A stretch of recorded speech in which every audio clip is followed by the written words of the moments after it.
자, 마켓나우 2부 이어가도록 하겠습니다. 이제 대통령 선거 내일 제21대 대통령 선거가 있습니다. 지난주에 사전 투표하신 분들도 많이 계시겠지만 내일 여러분들의 주권을 행사하는 중요한 날이니까 꼭 투표하셔야 된다라는 거 말씀드리겠고요.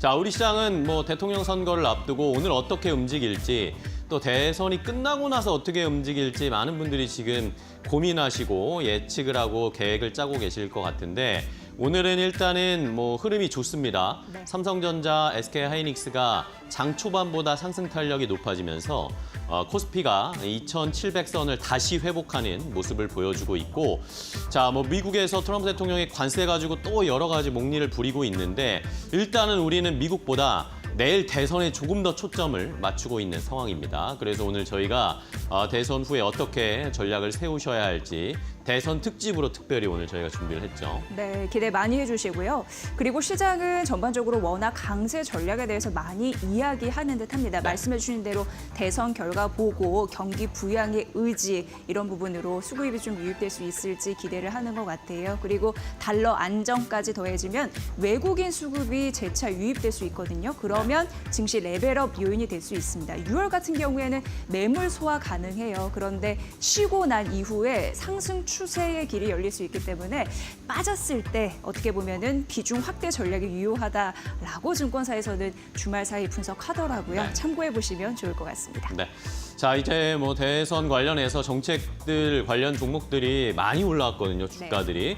이제 이게 내일 대선 결과가 발표되고 나서 이슈가 소멸되면서 조정이 나올지 아니면은 그동안의 대선과는 또 다른 국면을 펼쳐지고 있어서 상승 탄력이 계속 이어질지 이런 것들이 가장 중요한 포인트가 될 것 같습니다. 일단은 오늘 시장 한 주의 출발 월요일 시작을 했는데 어떻게 움직이고 있는지 개장하고 1시간 정도 지난 지금 시장 상황 함께 최은호 앵커와 알아보도록 하겠습니다.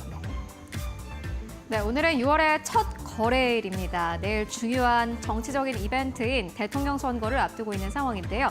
지금까지 1시간 정도를 좀 요약을 해보자면은 좀 쉬어갈 줄 알았는데 생각보다 괜찮네라고 정리를 해볼 수 있을 것 같습니다. 특히 오늘 코스피보다는 코스닥 쪽으로 조금 더 탄력이 붙고 있습니다. 지난주에는 코스피가 탄력이 붙었기 때문에 오늘 시장에서는 반발 매수세 쪽으로 코스닥 쪽에 조금 더 유입되는 모습인데요.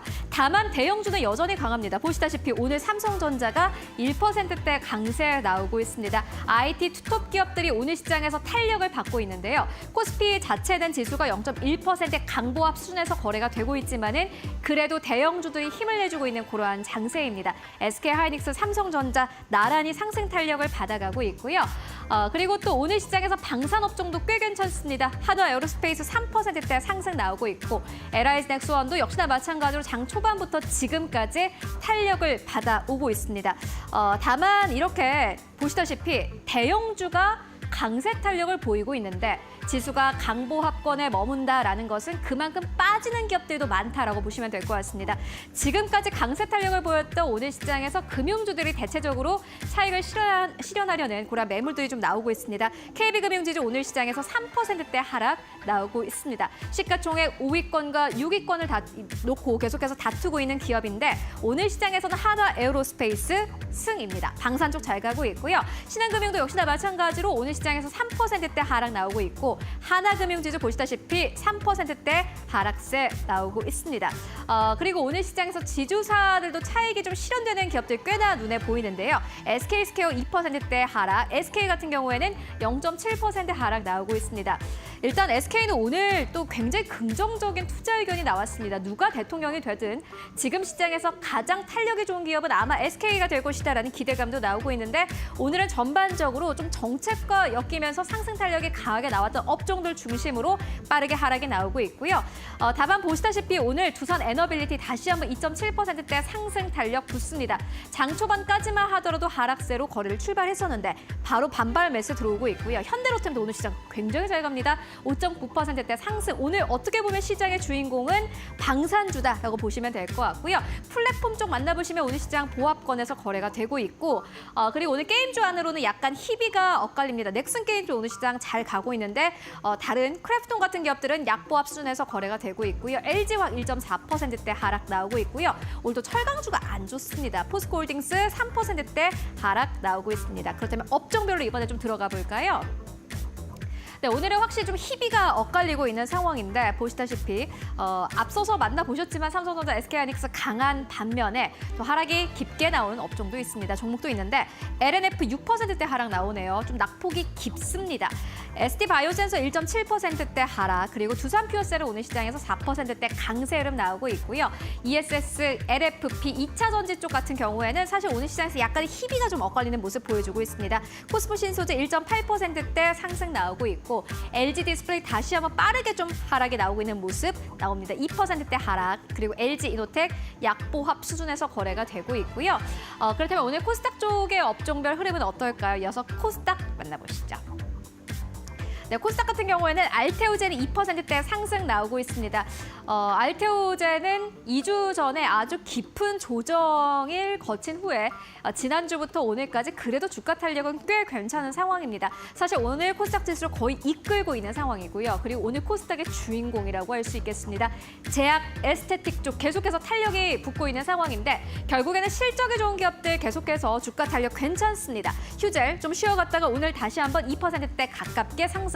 그리고 오늘 제약 에스테틱 쪽에서 가장 대장격으로 움직이고 있는 게 파마 리서치입니다. 파마 리서치 오늘 4.6%대 상승 나오고 있는 상황이고요. 그리고 지금 원택도 역시나 마찬가지로 11%대 상승 흐름 나오고 있습니다. 이뿐만이 아니라 APR과 같은 기업들도 역시나 마찬가지로 오늘 6%대 상승 흐름 아주 강력하게 나타내고 있고 클래시스도 가네요. 2.2%대 상승 나오고 있습니다. 결국에는 오늘 코스닥 안에서는 이 실적이 잘 나오는 제약 에스테틱 쪽, 화장품 쪽으로 다시 한번 매수세가 아주 강력하게 유입되고 있는 상황이고 오늘 리노공업도 3%대 강세 흐름 나타내고 있습니다. 반도체 안에서 소부장 쪽으로 선별적으로 움직이고 있는 흐름 보여주고 있고요. 테크윙도 2.8%대 상승 나오고 있습니다. 그리고 오늘 엔터 쪽도 잘 가네요. SM 엔터 2.6%대 상승, YG 엔터 바로 반발 매수세 들어옵니다. 7%대 강세 흐름 나오고 있고요. 사실 엔터 4사 가운데서 지금은 꼴찌를 하고 있는 JYP 엔터도 오늘 시장에서는 2.5%대 상승 나오고 있습니다. 그렇다면은 지금 이렇게 활발한 시장에서 지수는 어느 정도에서 움직이고 있을까요? 지수 상황 바로 만나보도록 하겠습니다. 네, 오늘 보시다시피 코스피 같은 경우 0.3%대 상승 흐름 나오고 있습니다. 2,700선에서 현재 거래가 되고 있는 상황이고요. 지난 금요일에 2,700선을 하회하면서 거래를 마감을 했는데 오늘 다시 한번 그래도 2,700선에 올라서면서 거래가 되고 있는 모습 확인됩니다. 코스닥 같은 경우에는 0.6%대 상승 738선까지 올라왔고요. 이어서 수급 동향 만나보도록 하겠습니다. 네, 그래도 오늘 코스피 안에서 외국인들 보시다시피 매수 우위로 일관하고 있습니다. 600억 원 넘게 현재 매수세 나타내고 있는데 약 9개월 동안 팔아치웠던 외국인이 5월 한 달 동안은 1조 원 넘게 사들였습니다. 다시 한번 6월에도 외국인들의 줄 매수가 이어질지를 확인해 보시는 게 지금 시장을 체크하는 포인트가 될 것 같고요. 이어서 코스닥 매매 동향 만나보시죠. 네, 코스닥도 마찬가지입니다. 오늘 시장에서 외국인들 매수 들어오네요. 380억 원 넘게 들어오고 있고 9시 30분을 기준으로 했을 때 외국인들이 어떤 업종을 가장 많이 사나 봤더니 역시나 오늘 코스닥에서 잘 가고 있는 제약 에스테틱 쪽으로 강력한 매수에 들어오고 있습니다. 이 매수세가 3시 30분까지 이어질지 함께 확인해 보시면 좋을 것 같습니다. 그렇다면 지금 이 시점에서 투자자들은 어떠한 업종과 기업에 특별히 관심을 두고 있을까요? 이어서 만나보시죠. 네, 시장의 분위기 좀 더 자세하게 확인해 보도록 하겠습니다. 이제 내일 대통령 선거가 있습니다. 결과가 내일 오후 8시 이후에 결과가 나오겠죠. 이러다 보니까 이제 선거를 앞두고 나서 우리 시장은 대통령 선거의 결과에 따른 어떤 움직임을 보일 것인가에 주목을 하고 있습니다. 해외 투자은행들이 최근에 코리아를 사야 한다, 적극 매수 의견들을 내는 그런 해외 투자 은행들이 많이 나오고 있습니다. 이런 힘을 받아서일까요? 우리 시장도 오늘은 상승 탄력을 계속 붙여 가지고 있는 상황이고요. 또 그나마도 좋은 것들은 앞서서도 최윤 앵커가 말을 해줬지만 대형주들이 지금 다 같이 올라가고 있다는 것 자체가 그러면 지수가 전반적으로 올라갈 수 있고 그런 여력, 수혜들이 여기저기 온기가 퍼질 수 있다는 점에서 시장은 일단은 아직까지 대선 결과를 받아들이진 않은 상황이지만 좋은 흐름으로 이어가고 있습니다. 자, 오늘 싱크풀을 통해서 시장에 관심을 많이 받고 있는 또 시장을 움직이는 업종, 이슈, 테마들을 확인해 보실 수 있을 텐데요. 자, 보시는 것처럼 딱 느낌이 오시죠? 역시 대선 테마, 대선 정책 관련된 종목들이 많이 눈에 띄고 있는 상황입니다. 자, 일단은 뭐 지역화폐 이런 것들 뭐 당연히 대선 테마로 엮여 있는 상황이고 암호화폐 이런 것들도 역시 엮여 있죠. 웹툰도 물론 뭐 대선 테마로 엮여 있는 업종이긴 하지만 오늘은 또 특별한 이슈가 있었습니다. 뭐 네이버 최소연 대표가 지금 이제 미국에 가는데 미국에서 넷플릭스 경영진과 만날 계획이 있다. 이런 것들이 언론을 통해서 보도가 됐어요. 이러다 보니까 넷플릭스에 네이버 웹툰을 탑재하는 뭐 그런 계획들을 지금 추진하고 있다. 이런 이야기가 나오더라고요. 이러다 보니까 오늘 웹툰 관련 뭐 대선 정책과 맞물리면서 테마가 조금 더 상승하고 관심을 많이 받고 있는 상황입니다. 말씀드린 것처럼 지금 지수가 올라가고 있고 대형주들도 올라가고 있고 해외 쪽에서도 국내 투자, 한국 투자를 생각해야 된다라는 의견, 그런 리포트들이 많이 나오다 보니까 증권주의 상승 탄력 계속 이어지고 있습니다. 지난주에 엄청난 상승을 보였는데 오늘은 좀 쉬어가지 않을까 싶었는데 오늘도 증권주들이 계속해서 상승 탄력을 보여주고 있는 상황이고요. 이 외에도 뭐 건설주도 앞으로 이제 대선 이후에는 부양책이라든지 추경 때문에 건설 경기 조금 살아나지 않을까라는 기대감들도 있는 상황. 여기에 건설은 원전과도 엮이죠. 원전과도 엮이면서 원전 관련된 앞으로의 사업성도 시장에서는 관심을 많이 받고 있는 상황입니다. 자, 뭐 엔터나 화장품 관련된 종목들도 오늘 좋은 흐름을 나타냅니다. 엔터는 뭐 최근에 계속 좋은 이야기 나오고 있고 BTS 이제 완전체 되는 거 시간이 얼마 남지 않았다라고 하면서 많은 관심 받고 있고 중국 쪽에 어쨌든 한한령 해제가 가장 중요한 포인트이기 때문에 엔터주들의 상승 탄력이 오늘 다시 나타나고 있고 화장품 같은 경우에는 관세 때문에 미국의 수출이 어쨌든 약간의 타격은 있었다라는 그런 해석들은 있었지만 그래도 전반적으로 봤을 때 수출 물량이 미국 쪽, 북미 쪽에 굉장히 좋았다라는 평가들이 나오면서 여전히 K뷰티는 경쟁력이 있구나라는 그런 심리가 반영되고 있습니다. 오늘도 화장품주들이 좋은 흐름 나타내고 있습니다. 반면에 자, 오늘 좋지 않은 것은 역시 트럼프 때문인데 트럼프 대통령이 주말 사이에 철강 관세를 또다시 지금 25%를 부과하고 있는데 이걸 50%까지 2배로 높이겠다라는 이야기를 또 했습니다. 이러다 보니까 철강 관련주, 뭐 포스코나 현대제철 관련된 종목들이 좋지 않은 흐름을 나타내고 있고 여기와 연관돼서 가스관 관련 종목들도 당연히 좋지 않은 흐름을 나타내면서 조금의 조정을 받고 있는 상황입니다. 자, 이외에도 뭐 드론 관련해서도 미국이 중국 드론 수출을 아예 제재할 수 있다라는 이야기가 나오면서 반사 이익을 우리나라 업체들이 좀 얻을 수 있지 않을까라는 기대 심리가 반영이 되고 있습니다. 드론 관련 테마도 오늘은 좋은 흐름을 나타내고 있고요. 반도체, 뭐 말씀드린 것처럼 삼성전자, SK하이닉스가 1%대 상승세를 나타내고 있습니다. 이런 흐름이 과연 대선 끝나고도 이어질 수 있을 것인가? 어쨌든 우리나라 지수를 올리기 위해서는 삼성전자, SK하이닉스가 올라가야 됩니다. 이런 것들을 반영을 해봤을 땐 앞으로의 추가 상승 여력을 한번 생각해 봐야 되겠고요. 2차 전지, LFP 뭐 이런 종목들도 오늘은 조금 뭐 엇갈리고는 있는데 종목별을 따라서 지금 또 2차 전지 배터리가 대선 정책주로 엮일 수도 있지 않을까라는 그런 의견들이 나오면서 최근에 또 반등이 조금 나왔는데 추가적인 상승 나타날 수 있을지 오늘 또 뒤에 이슈가 있으니까 조금 더 자세하게 알려드리도록 하겠습니다. 자, 그럼 첫 번째 이슈부터 하나 확인을 해보도록 하겠습니다. 시장의 분위기가 좋긴 한데 철강주들은 오늘 조금 부담을 받고 있어요. 그리고 철강 쪽에 왜 그러냐? 트럼프 대통령이 주말 사이에 철강 관련된 관세를 또 2배 인상하겠다, 높이겠다라고 이야기를 했습니다. 그 날짜도 그냥 바로 4일부터 우리 대선 끝나고 난 다음 날부터 부과하겠다라는 이야기 때문에 좀 부담스러운 상황입니다. 트럼프 대통령이 피츠버그에 갔습니다. 피츠버그가 왜 중요하냐? 피츠버그는 미국에서 대대로 예전부터 철강 산업이 가장 번성했던 곳입니다. 지금은 뭐 많이 쇠퇴하긴 했지만 어쨌든 철강하면 피츠버그를 미국에서 가장 많이 떠올리게 되거든요. 근데 US 스틸에 트럼프 대통령이 가서 연설을 했습니다. 철강 산업 다시 부활시킬 것이다. 그런 의미에서 일본 제철이 니폰 스틸이 US 스틸을 인수하는 것에 대해서 어느 정도 허용을 해주겠다. 근데 대신 일본이 US 스틸에 앞으로 엄청난 자금을 투자할 것이다. 라는 식의 그런 이야기를 했습니다. 이런 이야기를 하면서 앞으로 철강 관세도 50%까지 높여 잡을 것이다. 어쨌든 철강도 미국 내에서 만드는 정책을 추진하겠다라는 그런 궤를 같이 하는 그런 내용을 발표를 했습니다. 이걸 뭐 말로도 직접을 했고 트루스 소셜 SNS에도 올리기도 했기 때문에 시장에서 이게 앞으로 어떤 영향을 줄 것인가 많은 셈법을 저희가 계산해봐야 되는 상황이고요. 실제로 철강가세는 지금도 부과되고 있는 상황이잖아요. 이러다 보니까 우리나라 실제 대미 철강 수출이 생각보다 많이 줄어든 것을 확인할 수가 있었습니다. 수치로도 확인이 되고 있는데 자동차 관세도 품목관세로 부과되고 있고 철강 관세도 품목관세 부과되고 있는 상황이잖아요. 산업통상자원부가 6월 초에 발표를 했는데 5월 수출입 동향을 발표했습니다. 대미 자동차 수출이 32% 줄었고요. 철강 수출도 21% 가까이 줄어들었다라는 그런 수치가 실제로 나타나고 있는데 여기에다가 관세를 또 50%까지 높이면 우리 철강업체들은 조금 더 부담이 있을 수밖에 없는 상황이다라는 거 확인해 보셔야 되겠고요. 관세 이야기와 관련해서는 지금 미국과 중국과 관련된 관세 이야기도 또 주말 사이에 나왔거든요.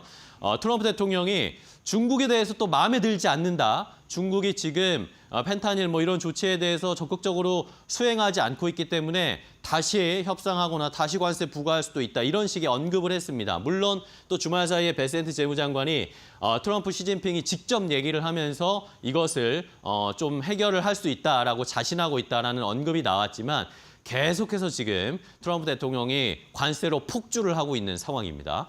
자, 우리 시장에서 그럼 오늘 조금 어려운 상황을 겪고 있는 철강 관련주들 주가가 좀 회복했을지 체크를 해보도록 하겠습니다. 함께 확인해 보시죠. 네, 여전히 타격을 고스란히 입고 있는 흐름입니다. 원래 이제 25% 철강 관세 이제 때렸을 때 무엇보다도 미국의 수출이 감소하고 수익성이 저하될 것이다라는 우려감이 있었는데 추가로 관세가 더 부과되게 되면 이슈는 뭐 미국 쪽에서 가격 경쟁력이 거의 붕괴될 것이다라는 우려감을 스스로 하고 있는 듯하는 흐름들이 오늘 나타내주고 있는 거고요.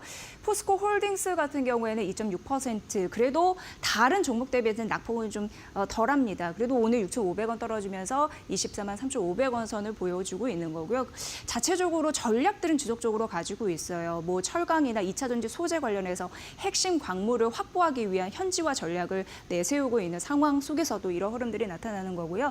최근에 증권사에서 목표적으로 한 39만 원으로 새롭게 내놓은 흐름들 유진투자증권에서 있었던 거로 기억하는데 그래도 보수적으로 잡았다라는 얘기 나타났거든요. 그러니까 다른 증권사 같은 경우에는 40만 원 위로 좀 봤었는데 이런 흐름도 좀 감안하시면서 보셔야 될 것 같고요. 현대제철까지는 현대제철은 1분기 실적이 좋지 않았잖아요. 전년 대비해서 적자 전환하는 영업 손실이 1분기 한 190억 원 정도 나왔으니까 그런데 살펴봐야 될 것이 현대제철과 동국제강 같은 경우에는요. 그래도 철강사 중에 창사 이해 처음으로 어렵다 보니까 생산 라인 일부를 가동 중지한 흐름들이 있었습니다. 여러 가지 철강사들이 그 수급 균형을 맞추기 위해서 얼마나 노력을 하고 힘들어하는지를 고스란히 느낄 수 있는 대목이었다라는 부분과 동국제강은 그래도 아주 좀 긍정적인 흐름들을 얘기해보자면 일부 증권사에서 하반기는 수익성이 계단식으로 좀 개선될 것이다라는 가능성 나타났는데 왜냐하면 내년에 봉영강 쪽 이쪽이 이제 내수 회복이 가능하다라고 언급했으니까 이 부분은 좀 참고해 보시면 될 것 같습니다. 지금 전반적으로 중국산 철강의 과잉 공급 이슈 있고 내수 쪽으로 봤을 때 건설 경기가 침체되다 보니까 영업이익이 다 반토막 나는 흐름들이 나타났는데 그럼에도 불구하고 수익성이 괜찮게 나온 종목들도 있었거든요. 그게 이제 대표적으로 세아제강도 좀 속해 있었습니다. 왜냐하면 고부가 같이 북미 에너지용 강관 쪽에서 긍정적인 판매 호조 소식이 있었거든요. 그런데 오늘은 여지없이 무너지면서 8% 넘는 급락세를 보여주고 있는 상황이고요. KG 스틸 같은 경우 5% 하락하고 있는데 6거래 만에 이렇게 조정을 받고 있는 거거든요. 그런데 1분기 영업이익이 652억 원 나와서 1년 전 대비해서 25% 증가했습니다. 괜찮은 수익성 전략이 좀 맞아떨어졌다라는 기업의 자부심이 있던데 그럼에도 불구하고 오늘 동반 내리는 흐름들이 나타나고 있다는 점은 아쉽습니다. 시가 대비 낙폭 확대하고 있는 흐름들이 오후장까지 이어질 수 있을지 여러분도 관심 있게 지켜보시면 좋을 것 같습니다. 자, 어떤 부분에서 어떤 철강주를 봐야 되는지 저희가 전문가님의 의견을 좀 들어보도록 하겠습니다. 대표님. 네, 이번에 보니까 이 미국 쪽에서 이 철강 관세 문제가 또 이슈가 되면서 전반적으로 이제 부정적인 인식이 많습니다. 근데 포스코도 그렇고 현대철도 그렇고 예전에 이미 관세 부과하기 전에 미국 지역 같은 경우는 그 재고를 굉장히 많이 보내놨습니다. 그래서 6월 말까지는 여유 있게 뭐 버틸 수는 있는데 6월 이후가 진짜 문제죠. 근데 트럼프가 이번에 US 스틸 가서 50%까지 관세를 올리겠다고 그러면 그렇게 되면 미국도 굉장히 큰 부담을 갖게 됩니다. 기존에 HB형과 같이 건설 쪽에 사용되는 것도 부담이 많이 되고 그렇기 때문에 미국도 손해볼 짓을 계속 할 수 있을지는 좀 의문이 듭니다. 자, 오늘 제가 이 철강 쪽에서 철강보다는 좀 스테인리스 쪽이긴 한데요. 현대자동차에 들어가는 이 자동차 본체에 들어가는 그 스테인리스 이 냉연 강판이 있습니다. 이거는 주로 이제 현대제철의 자회사인 현대 BNG 스틸에서 만들어서 납품을 하는데요. 여기 같은 경우는 현대차와 기아의 자동차 판매에 직접적인 영향을 받습니다. 하지만 이 업체가 갖고 있는 비장의 무기가 있는데요. 바로 히토리 연구자석을 만드는 성림첨단산업의 지분을 갖고 있다는 겁니다. 이 회사는 또 상장도 할 거고요. 그리고 이런 이 히토리에 대해서 또 중국이 우리나라에 대해서만큼은 이 수출을 허가했다는 거. 이거는 우리나라를 미국과 협상해서 하나의 통로로 사용하겠다는 것이죠. 왜? 우리가 만든 연구자석을 미국에 수출합니다. 그렇기 때문에 미국과 중국의 이 무역 전쟁 속에서 우리나라가 중간에서 이런 규제 양쪽을 조율해 줄 수 있는 역할을 해줄 수 있다는 것이죠. 그래서 현대 BNG 스틸 같은 경우는 자기 사업 스테인리스 냉연 강판에서는 실적이 좀 나쁠지는 모르겠지만 이 히토리 연구자석이 이슈화되면 시장에서 투자자들의 학습 효과가 되기 때문에 한번 튀어오를 수가 있습니다. 그 부분도 굉장히 커질 수가 있죠. 미중 간의 무역 전쟁이 심해지고 있습니다. 네, 자, 첫 번째 철강에 대한 투자 전략 종목까지 한번 골라봤고요. 자, 이번에는 2차 전지 관련된 전고체 관련된 종목 이야기를 나눠보도록 하겠습니다. 자, 지금 2차 전지 전고체 이쪽 배터리 관련해서 지금 굉장히 어려운 캐즘을 돌파하고 있는 상황이잖아요. 고난의 행군이라고 표현을 할 정도로 엄청나게 좀 힘든 상황을 겪고 있는데 이런 상황에서도 저희가 지난주에 한병화 연구위원과 이야기 나눴듯이 역발상 투자를 해볼 수도 있다라는 그런 의견들도 분명히 존재는 합니다. 자, 그런데 주말 사이에 대선 후보들이 이 2차 전지 배터리 산업을 다시 부활시키고 정책 지원을 해야 한다라는 그런 언급들이 나오면서 과연 그러면 배터리 2차 전지 관련된 종목들이 정책주로 엮일 수 있을까? 만약에 정부 정책으로 어느 정도의 좀 엮이는 힘이 있으면 주가가 좀 반등할 수 있지 않을까 하는 기대감이 오늘 시장에서 좀 나왔습니다. 자, 일단은 이재명 더불어민주당 대선 후보가 글로벌 시장을 선도할 K 이니셔티브의 중심축으로 K 배터리를 육성해야 된다라는 그런 언급을 했습니다. 이게 이재명 후보 같은 경우에는 배터리 관련된 언급이 그동안 없다가 나왔던 것이기 때문에 이것을 시장에서는 좀 중심으로 관심을 갖고 있는 상황이고요. 구체적인 내용은 R&D 투자를 강화를 하고 국내 생산 촉진 세제 혜택을 준다 이런 것들인데 또 일각에서는 2차 전지 배터리가 국내 시장은 파이가 한계가 있는 것이고 어쨌든 전 세계 글로벌적으로 전기차 판매가 늘어나고 이런 것들이 보여야 시장이 개선될 수 있다라는 그런 평가들은 있습니다. 국내 세제 혜택이나 정책 지원으로는 좀 한계가 있다라는 의견들도 있지만 어쨌든 정책주로 엮일 수 있다면 이건 긍정적인 것이니까 저희가 계속 지켜봐야 되겠고요. 자, 여러 가지 정책들을 내놓았더라고요. 충청 영남 호남권을 잇는 배터리 삼각 벨트를 조성을 하겠다. 그리고 에너지 고속도로 정책을 내걸었었는데 이것과 ESS 보급을 연결시켜서 분산형 전력막을 구축하는 그런 정책을 펴겠다. 그리고 사용 후 폐배터리 관련해서도 이것을 또 사용할 수 있는 사업을 구축하겠다. 이런 공약들을 좀 내건 상황입니다. 자, 그동안 많이 힘든 상황을 지금 어렵게 지내오고 있는 상황인데 2차 전지 배터리 관련 종목들 좀 반등할 수 있을지 오늘 장 초반에는 좀 반짝 오르는가 싶었는데 또 힘이 빠지고 있더라고요. 주가 좀 일단 먼저 이지혜 앵커와 확인을 해보도록 하겠습니다. 오늘 한동화성의 힘이 좀 느껴집니다. 5% 상승세를 유지하고 있는데 여기는 이제 전고체, 전지 기술 개발의 핵심적인 역할을 수행하고 있어서 관련주로 묶이는 거고요. 나인테크는 하반기를 좀 주목하세요라고 증권사에서 얘기하고 있는데 왜냐하면 국내 처음으로 이 전고체 나트륨 배터리 양산 준비 중이다라는 이슈가 지속적으로 부각이 되고 있는 상황입니다. 이수 스페셜티 케미컬 같은 경우에는요. 전고체 배터리 시장의 핵심 소재라고 할 수 있는 항화, 리튬 이런 부분에 생산에 박차를 가하고 있는 관련주거든요. 오늘 2%대 상승세 보여주고 있고 그리고 핵심 설비인 TSI 같은 경우에도 1% 상승. 레이크 머티리얼즈는 자회사가 연관이 돼 있어요. 레이크 테크놀로지라고 보시면 되는데 0.67% 상승하고 있습니다. 전고체 배터리 관련주 시가 대비 상승폭 어떻게 되고 있는지 이것도 관건일 것 같네요. 왜냐하면 오늘 시장의 장의 상승을 주도할 수 있는 힘이 어떻게 가는지 주요 해석인데요. 2차 전지 전고체 배터리 관련주는 뭘 봐야 할지 파트너님의 의견을 들어보도록 하겠습니다. 어떻게 보십니까? 네, 이 전고체 배터리는 다른 무엇보다 우리가 이제 많이 쓰는 이제 삼원계 배터리라고 우리 한국 기업들이 많이 생산하고 있고 전 세계 시장을 주도하고 있는 건데요. 근데 이쪽보다는 전 세계적으로는 이제 NFP로 갔고 또 그리고 특히 이 전고체 배터리는 이 앞에 삼원계 배터리가 화재가 잘 납니다. 예전에 뭐 뉴스가 많이 나왔지만 요즘은 좀 뉴스가 많이 잠잠해졌는데요. 이 화재 문제 때문에 전고체 배터리에 우리 자동차 회사도 그렇고 이 배터리 업체들도 투자를 많이 하고 조기 양산을 위해서 노력하고 있는 겁니다. 이제 작년에 처음으로 일본 기업이 양산을 시작했는데 양이 너무 적습니다. 그리고 올해 내년부터 올 하반기부터 삼성 SDI가 이제 지금 수원에서 돌리고 있는 데서 테스트 물량이 쏟아질 거고요.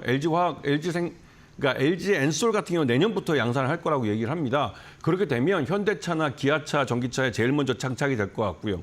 그리고 그 속에서 여기 애경 케미칼이라는 회사가 음극재 쪽에서는 가장 앞선 기술을 갖고 있는 회사인데 이 애경 케미칼이 삼성 SDI와 함께 이 전고체 배터리에서 음극재 쪽을 양산할 가능성이 높습니다. 그렇기 때문에 애경 케미칼을 좀 보셔야 되는데요. 이 애경 케미칼은 그 자체 내에서도 친환경 플라스틱 쪽의 산업도 굉장히 크고 앞으로 나올 호재들이 많은 회사입니다. 그렇기 때문에 지금 당장 돈 버는 아이템이 아닌 전고체 배터리보다도 이 회사가 돈을 벌고 있는 아이템에서 향후 더 좋은 소식들이 많이 나올 거기 때문에 지금은 애경 케미칼을 좀 관심권에 보셔야 되고 애경 그룹 내에서 애경 산업을 매각하기 때문에 애경 케미칼이 굉장히 중요한 위치로 올라서게 됩니다. 그런 면에서 애경 케미칼을 관심권에 놓고 보셔야 되는 겁니다.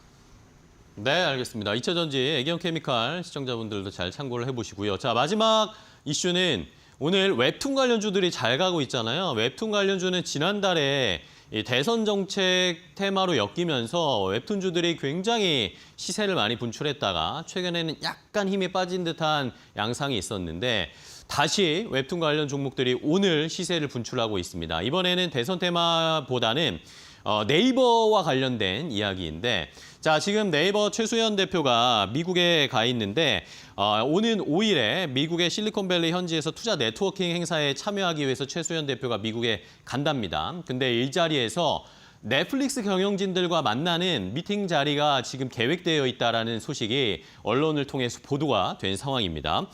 이러면서 최수연 네이버 대표 그리고 넷플릭스의 경영진들 그리고 웹툰 엔터테인먼트 김중구 대표까지 함께 만나는 자리가 지금 만들어질 것으로 예상이 되는데 자, 여기에서 과연 그럼 무슨 얘기를 할까? 많은 이제 상상과 예측과 정보들이 나오고 있는 상황인데 뭐 요는 이겁니다.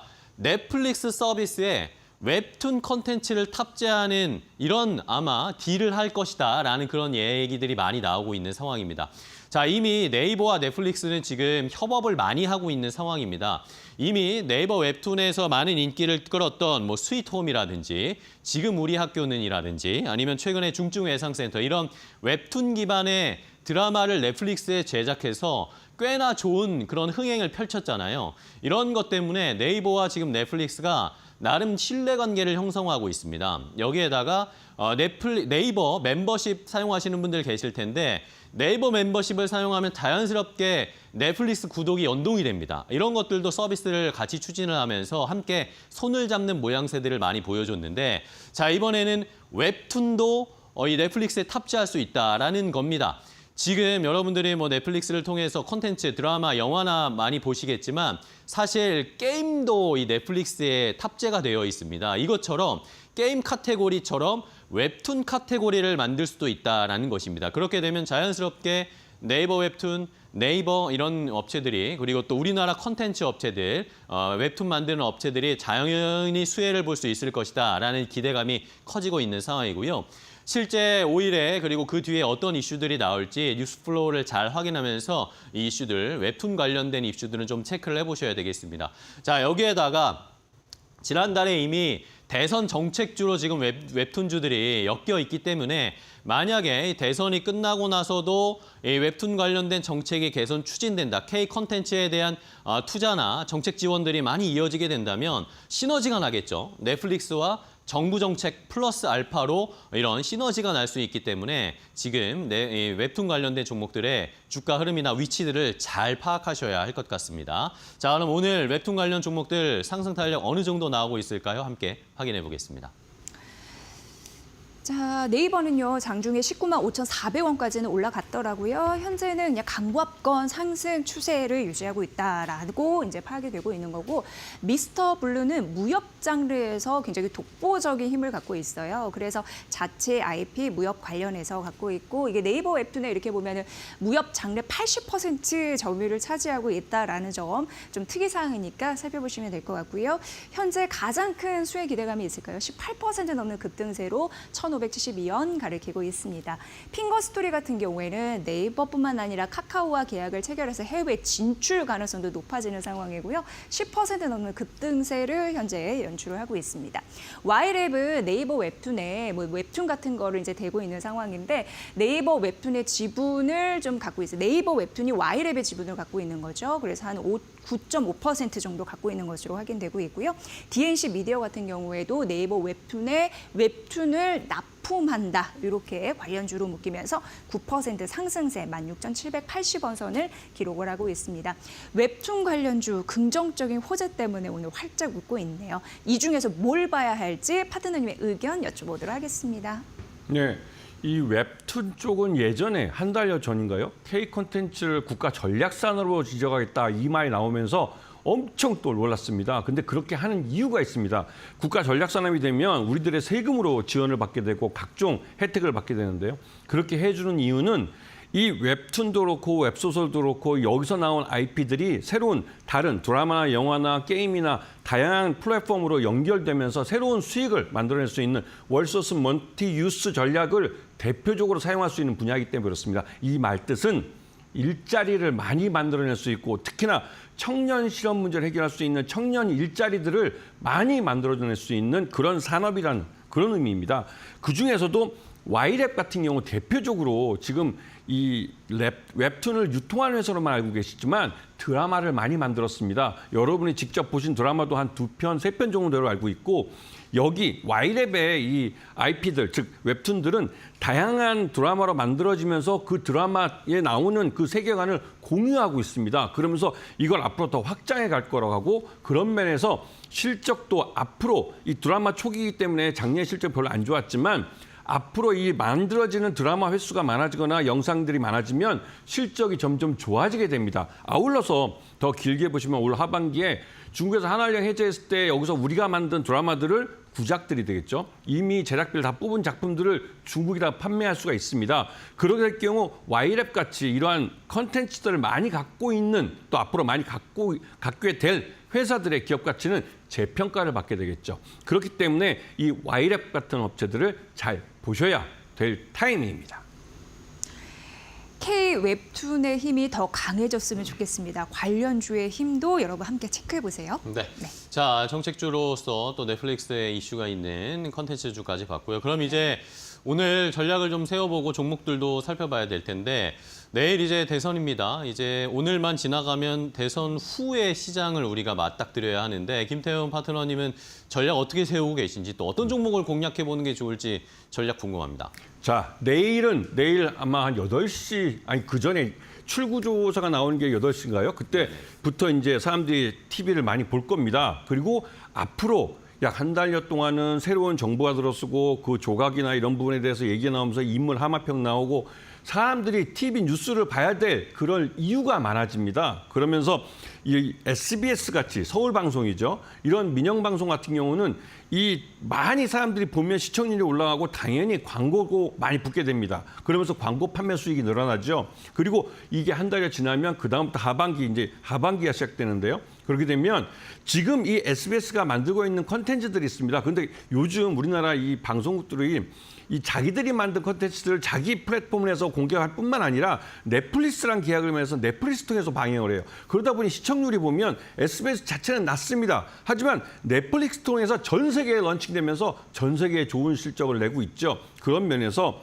이 SBS가 앞으로 광고 수익의 하반기로 갈수록 점점 좋아질 겁니다. 그리고 무엇보다도 SBS의 모회사였던 이 TY홀딩스라는 즉 태영건설이 그 워크아웃을 마무리하면서 SBS에 대한 M&A 즉 경영권 매각에 대한 불확실성이 완전히 해소됐습니다. 그런 면에서 SBS는 자체적인 이 서울방송이라는 이 플랫폼을 갖고 성장을 계속할 가능성이 높고 광고 수익이 높아지면 수익도 좋아지기 때문에 그 수익에 의해서 실적이 밀어 올려질 가능성이 높고 이미 좀 올라왔습니다. 앞으로 더 오를 점을 하반기를 기대하면서 좀 긴 안목으로 보신다면 충분히 좋은 수익을 가져가실 수 있을 겁니다.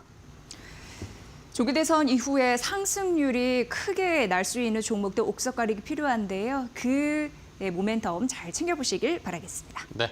앞서서 넷플릭스, 네이버 이야기도 했지만 SBS도 넷플릭스에 엮이면서 주가가 한번 엄청나게 올라갔었잖아요. 네. 한번 추가적인 대선 후에도 주가 상승할 수 있을지 잘 지켜보겠습니다. 자, 마켓나와 브리핑으로 오늘 시장의 분위기는 전반적으로 한번 체크를 해봤고요. 이제 오늘 저희가 준비한 대선 특집, 앞으로 대선 후에 어떻게 투자를 이어가야 할지 하나씩 알려드리도록 하겠습니다. 본격적으로 마켓나우 2부 대선 특집 이어가도록 하겠습니다.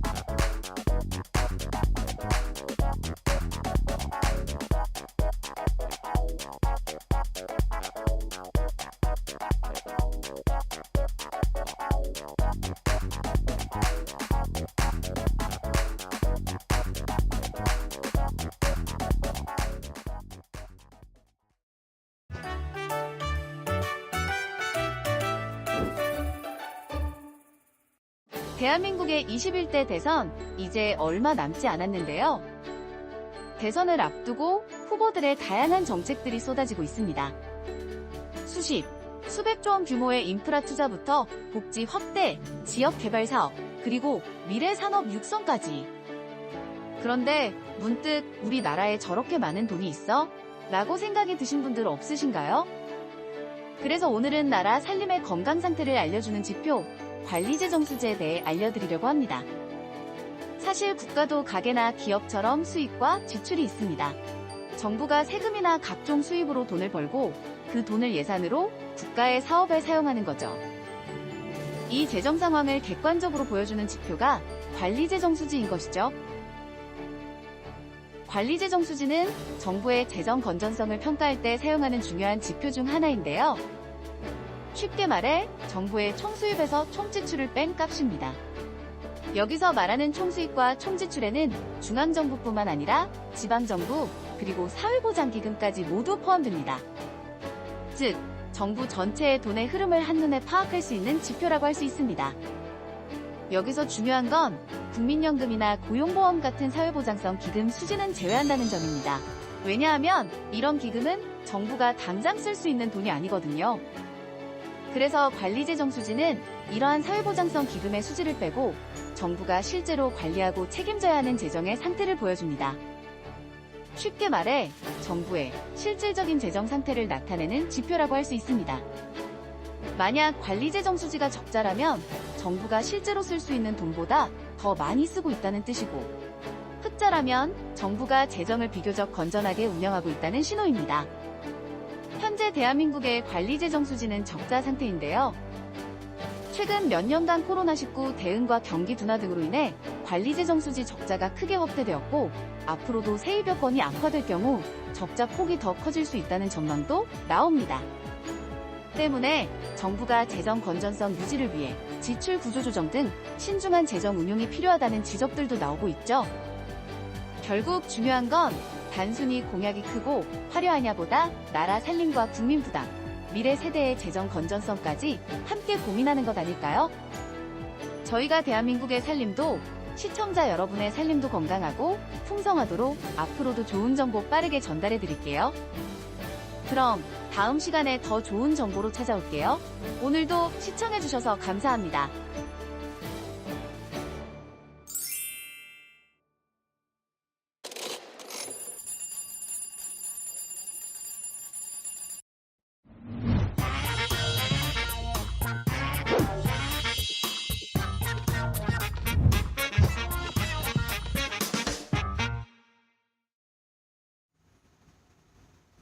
안녕하세요. 네이버 매드토크 신일섭입니다. 제가 왜냐면은 지금 오늘 네이버가 준비되어 있거든요. 계속 머릿속에 되뇌이다가 네이버가 나와버렸네요. 네이버 웹툰을 계속 되뇌이다가 좀 이따 나옵니다.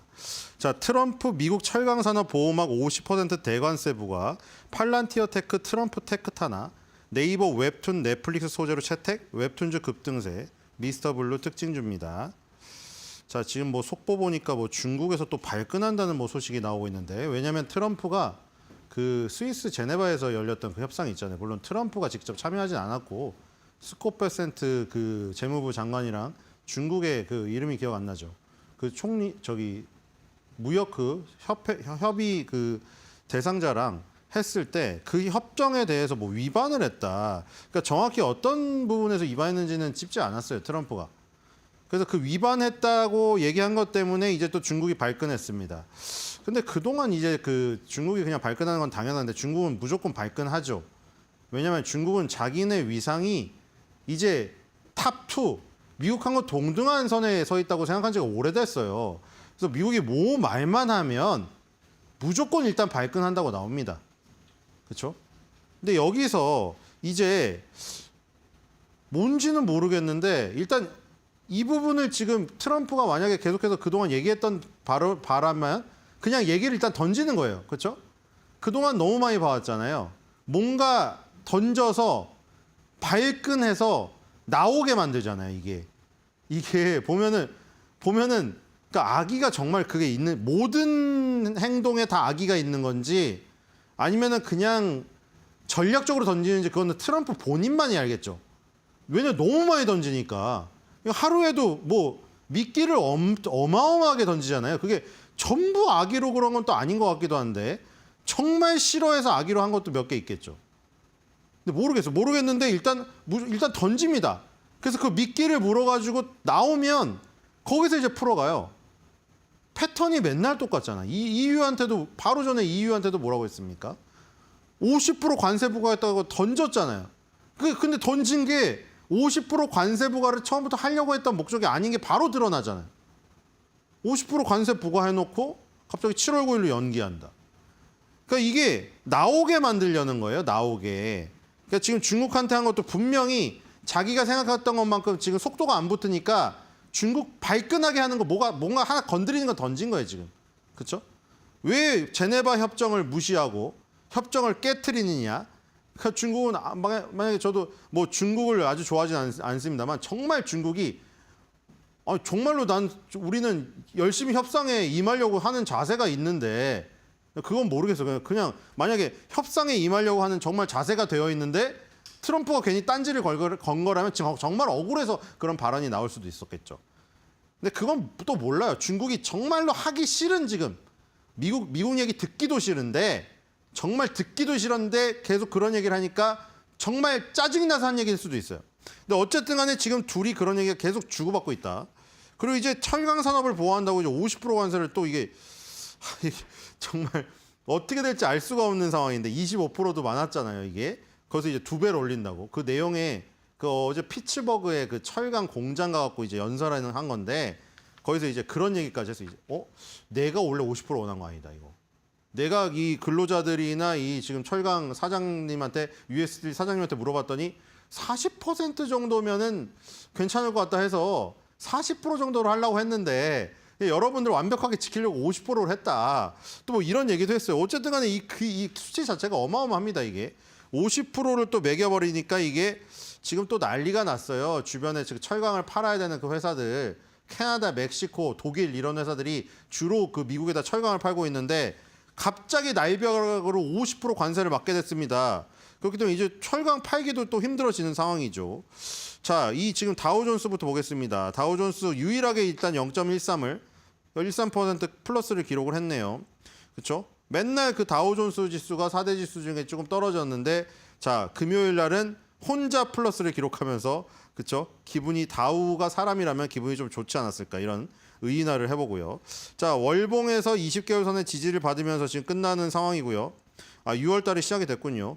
자, 이제 6월 달에 시작했으니까 새로운 봉이 생길 텐데 5월 달 마감 봉은 이렇게 됐습니다. 20개월 선의 지지를 받은 것까지는 좋았는데 10개월 선의 저항을 못 뚫고 끝난 게 좀 아쉽네요. 이 6월 달에는 저 위에 10개월 선을 뚫어야 되는 어떤 목표가 있습니다. 자, 20주선은 지금 돌파를 시도하면서 끝났는데 여기서 조금 더 올려쳐야 10개월 선 돌파가 일어나겠죠. 자, 일봉에서도 지금 121선에 막혀 있는 모습이고요.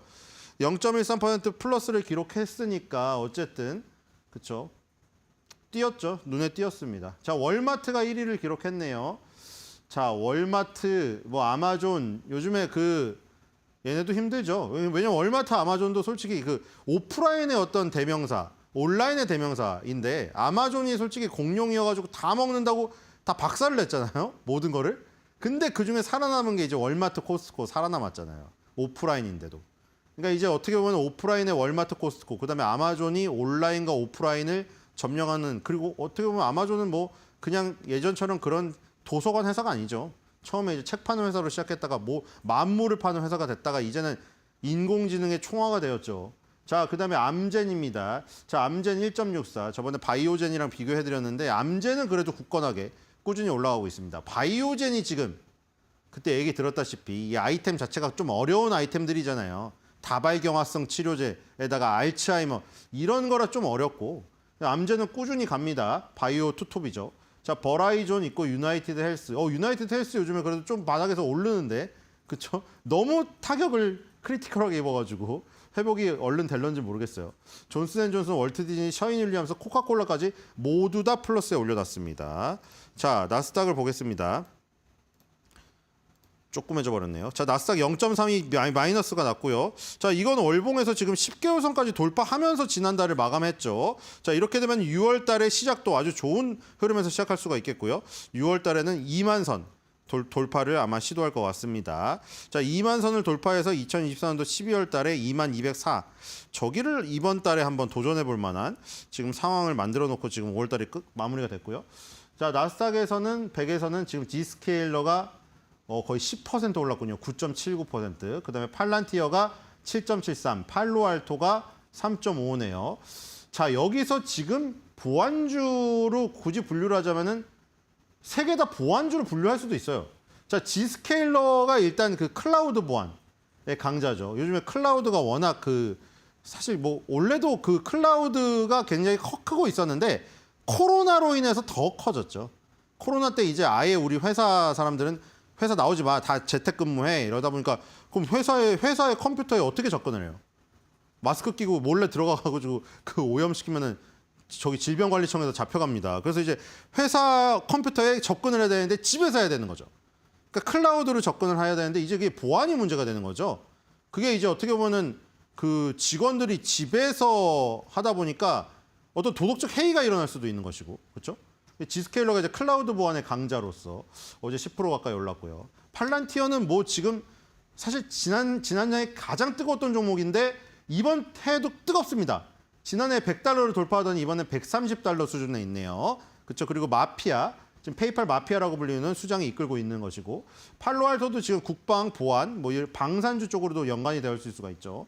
자, 코스트코가 바로 이어가고 있네요. 자, S&P 500을 보겠습니다. S&P 500도 지금 월봉상으로 10개월 선을 돌파하면서 끝났고요. 주봉도 아주 좋습니다. 자, 일봉상으로도 지금 이동평균선을 모두 밑에 깔고 있죠. 그러니까 다우가 금요일 날은 혼자 플러스를 기록했지만 사실 지금 일봉, 주봉, 월봉의 기술적 분석상으로는 다우가 가장 불리합니다. 저항선이 위에 있어요. 자, 엔비디아가 지금 뭐 기세를 이어가지 못하고 일단 2.92% 빠졌습니다. 자, 비중이 6% 바로 직전에 빠졌죠. 5.97까지 끌어올렸었는데요. 다시 애플의 추격을 지금 허용하고 있습니다. 자, 그리고 지금 많이 빠진 게 지금 테슬라가 3.3나가 빠졌군요. 가장 많이 빠졌죠. 20위 안에서는 15위 안에서 15위까지 하는데 테슬라가 3.4나 빠졌습니다. 지금 앨런 머스크가 이제 본업에 완전 집중할 것을 다 만들어 놨는데요. 그렇죠? 이 트럼프가 이제 가라. 대신에 오고 싶으면 언제든 와라 해서 황금 열쇠 선물하고 그동안의 어떤 영상들을 헌정 영상을 올랐어요. 그렇죠? 마치 무슨 은퇴하는 사람처럼. 그동안 맨 최초의 체육관에서 소개합니다. 일런 이랬을 때 나와가지고 막 만세 부르면서 방방 뛰던 그 장면부터 시작해서 막내 아들 목마 태우고 백악관에 왔던 장면부터 그리고 백사장이죠. 화이트데이나 사장 UFC 회장하고 셋이 걸어 들어가서 UFC 관람하는 장면부터 그리고 이제 그 도지 효율부 수장으로서 티셔츠 입고 막 여기 펴서 나는 테크를 뭐 서포트하는 테크 서포트다. 이게 프린팅된 그 티셔츠 입고 나오는 그 장면들. 그런 장면들 짧게 캡처해가지고 영상으로 만들어서 올렸습니다. 그러니까 거의 은퇴식에 가까운 어떤 그런 부분이었죠.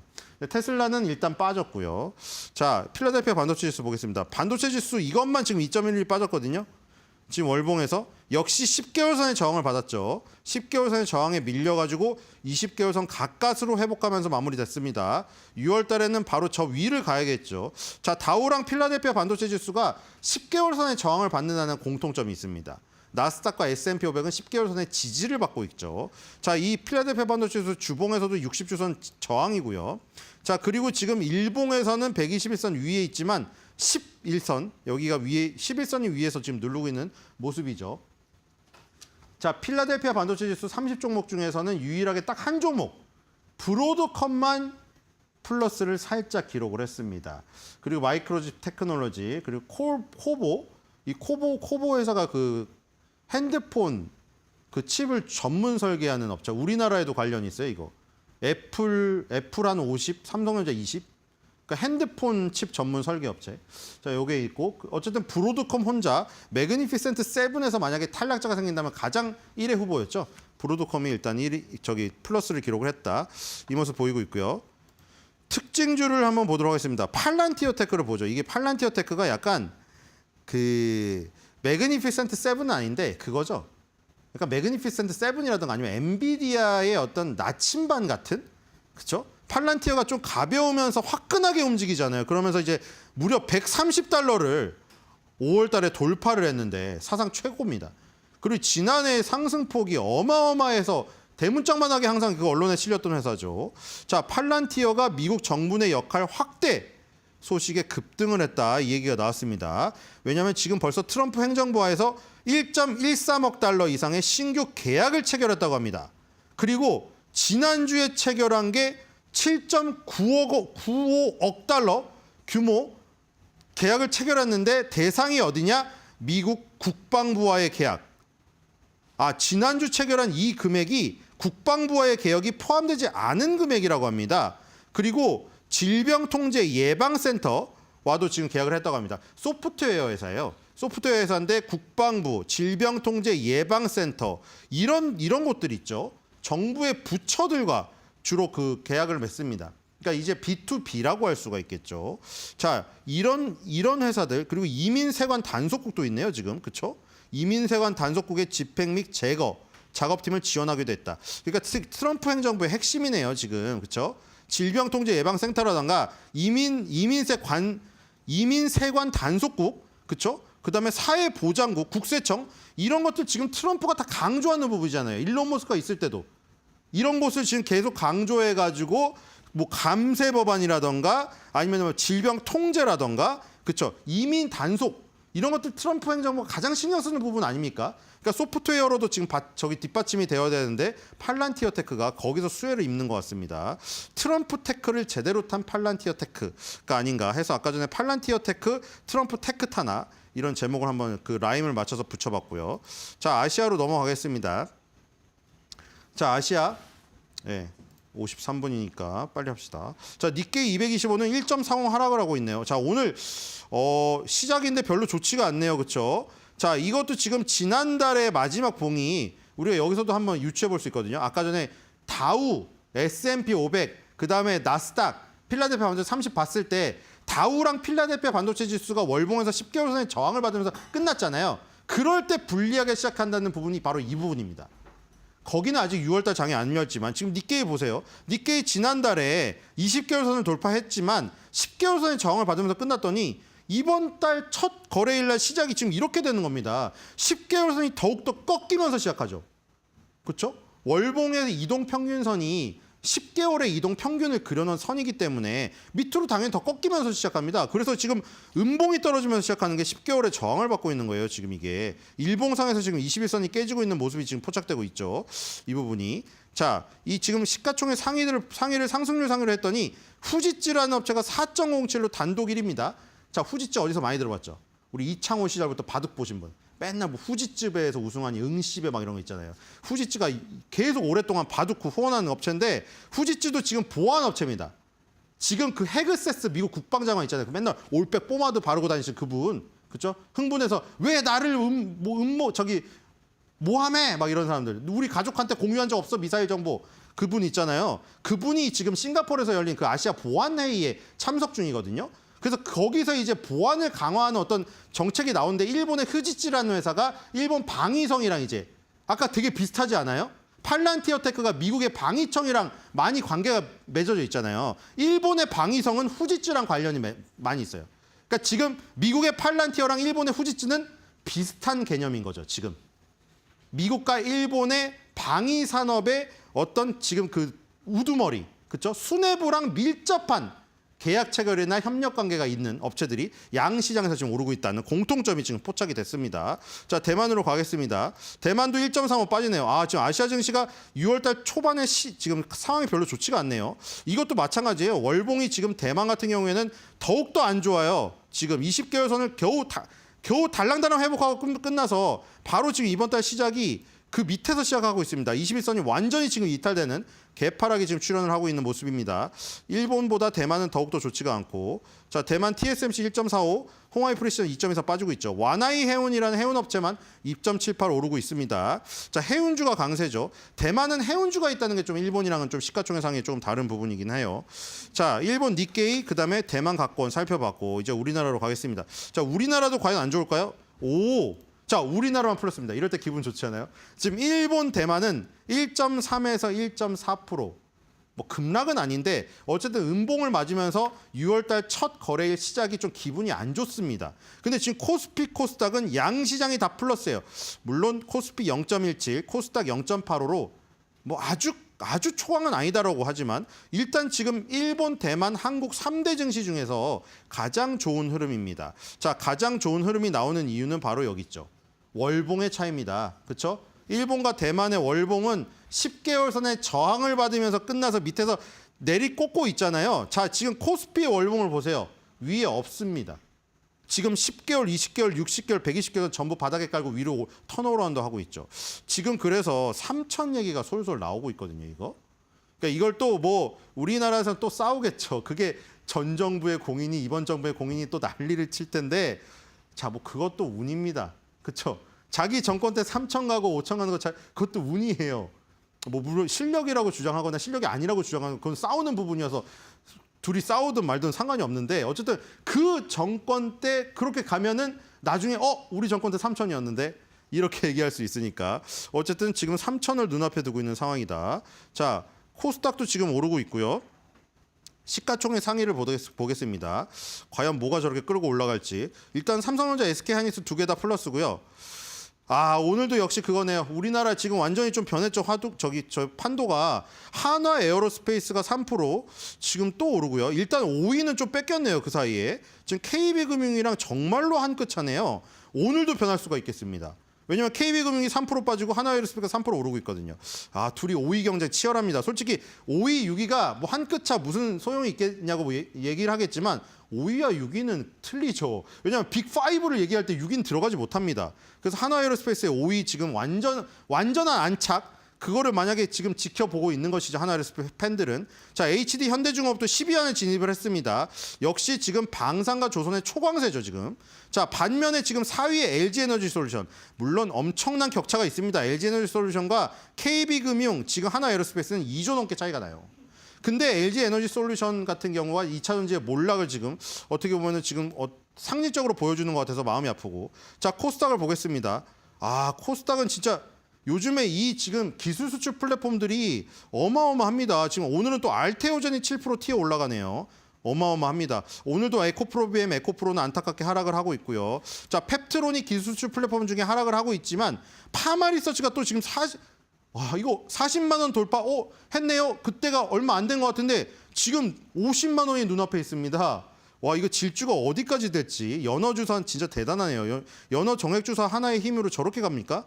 자, 리가켄 바이오도 오늘 플러스고 ABL 바이오까지 10위 안에 진입을 해 있죠.